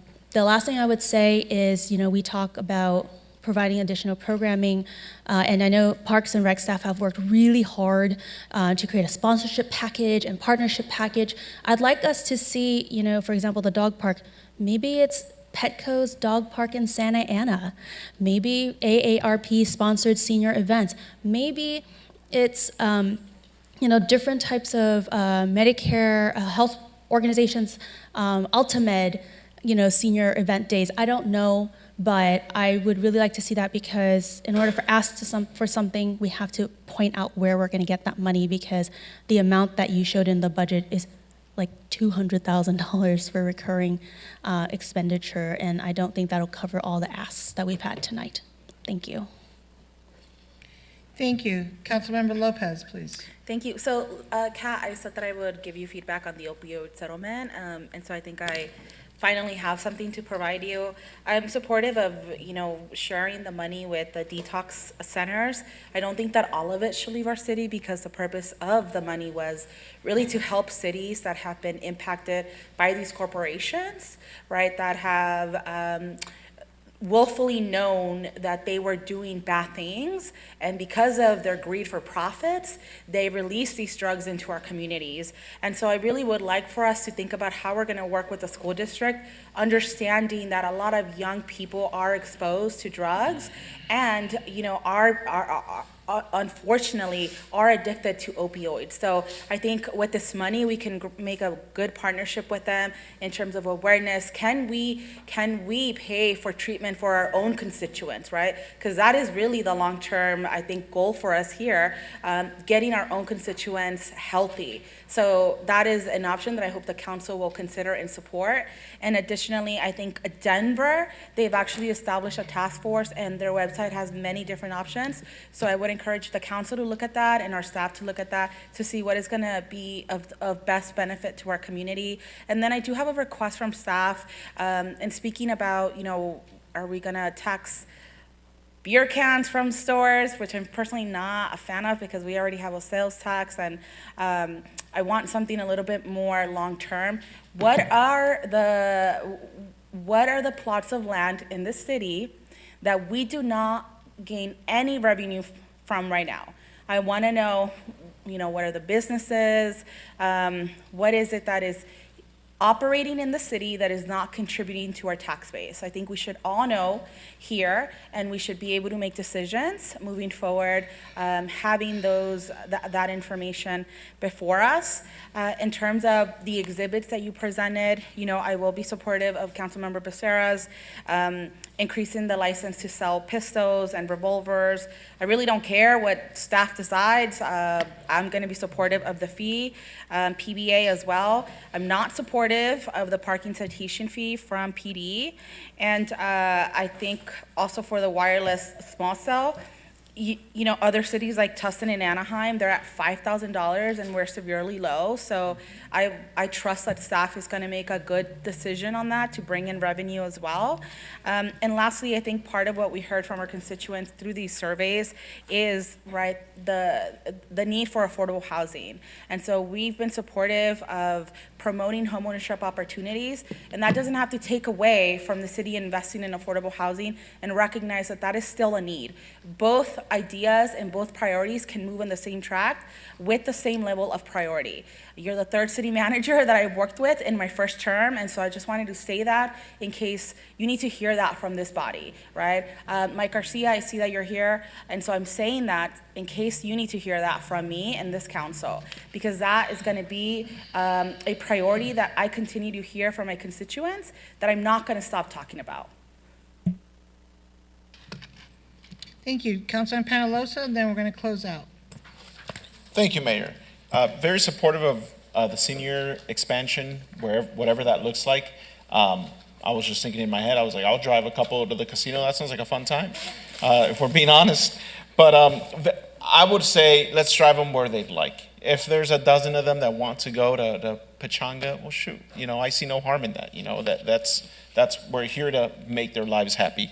And with senior centers, I know it's a big, I know we've been discussing about youth centers, which we also need, and senior centers and additional expansions. There's no reason why we can't do satellite, not necessarily physical buildings, but at the Delhi Center, if we dedicate 2 or 3 days a week to just strict senior programming. Roosevelt Walker, same thing, strict senior programming on Wednesdays. And then on just throughout the city, Santa Anita, wherever we can, just fit in just multiple days that could really focus on the seniors in those areas. That would be a great way to start that won't break the bank. So just kind of as I was thinking, how can we creatively expand our programming for seniors without having, obviously I would love another senior center like tomorrow, but that's not the reality. So if we could look at if there's ways to do that'd be fantastic. Definitely supportive of any ways to generate revenue. So Councilmember Becerra's feasibility study for the water tower, I'm sure people will pay to go up there to take a selfie or whatever it is. I think that could be a great way to generate revenue. The cell tower permits, Councilmember Lopez brought it up, and she's right. We should look into increasing that permit fee. Now, the only question I had, and thank you, Councilmember Lopez, for bringing that up, is I know that we receive revenue from the cell towers that are currently at parks. Is that kind of a deal that we currently have where we don't charge that much of an upfront business permit, but we'll collect rental fee for being on that land, or is it? No, I believe what Councilmember Lopez mentioned is the small cell fee, and that is the small cells that are installed on our street lights. Right. Yes. I'm thinking of just cell towers. Not the in ones general. that are in parks. In the ones in parks, yes, we have a lease and we do get revenue from those. And those varies actually what the revenue comes into us from the park ones and the bigger ones or the macro cells. Right. But the small cells, the fee was established a few years ago, but when we negotiated the master licensing agreement with Verizon and I believe Crown Castle and one other provider. So that is fixed through the agreement, and we really had a really difficult time accomplishing and getting that fee ourselves. So there was not much leeway for us to actually increase that fee, and it is set through an agreement right now with the three providers. Thank you, Director Saba. Sure. Supportive of the mayor and Councilmember Vasquez's effort in Townsend. I know he mentioned the $100,000, but obviously where do we want to take that from, right? Needs to come from somewhere. So until that area is identified, I'm supportive of the idea, but of course identifying the funds is important. That is it, Mayor. Thank you. Just wanted to say that I'm supportive of that effort with the senior center expansion. Thank you, I really appreciate it. Okay, this time we're gonna close out the meeting. Any final comments? Madam Mayor? Oh, I'm sorry, you didn't push the button, go ahead. Thank you, Madam Mayor. Just wanted to share my very brief comments. I'm supportive of expanding senior services. What that looks like for me in my district is seeing more programming at the senior center, us becoming more creative with parks and recreation, utilizing our assets such as El Salvador Park Community Center. Simple, we can have, a cobija, knitting, crochet class, right? Doing, something in the community garden at El Salvador Park, activating the park that way. Doing some dancing in the park, doing there's a lot of good tamaleras, there's folks that make, all sorts of great things. Activating our community centers and our parks in Ward 5 is how we want to see senior services expanded. Let's use our parks and rec amenities. That'll conclude my comments. Thank you. I believe we're done. Oh, I'm sorry, Councilman Penalosa wants to talk about his dog park again. No dog park. I was going to say that we could also teach them how to count cards and play blackjack. That'd be a great. All right, investment. we're done. But Okay. I wanted to ask of the executive director of finance, because I know there was a lot of dialogue up here. I was gonna ask if she's got everything. Okay. That's my role here. I was gonna Okay. finish it. Well, you were. All right. Let's go. So, Mr. City Manager, thank you. I was about to. You got everything, Mr. Acting City Manager. Kat, we're good. I know we gave you a lot. I saw you writing everything down. Mr. Acting City Manager, we're good. Yes, we are, but just to be clear, right, and to, what's the word, manage expectations, right? We'll make the difficult calls, and we'll present, hopefully, a balanced, comprehensive budget with all your input, right? Thank you. And so the only ask, actually, obviously, from staff is, careful consideration, because, like we said, we have no money, so we'll make the difficult calls, and then we'll do the best thing we can. And we appreciate the comment of no money, and we know you'll do the best that you can. And at the next meeting, we'll also be waiting for our needle exchange update as well. At this time, the meeting's adjourned. Good job. Recording stopped.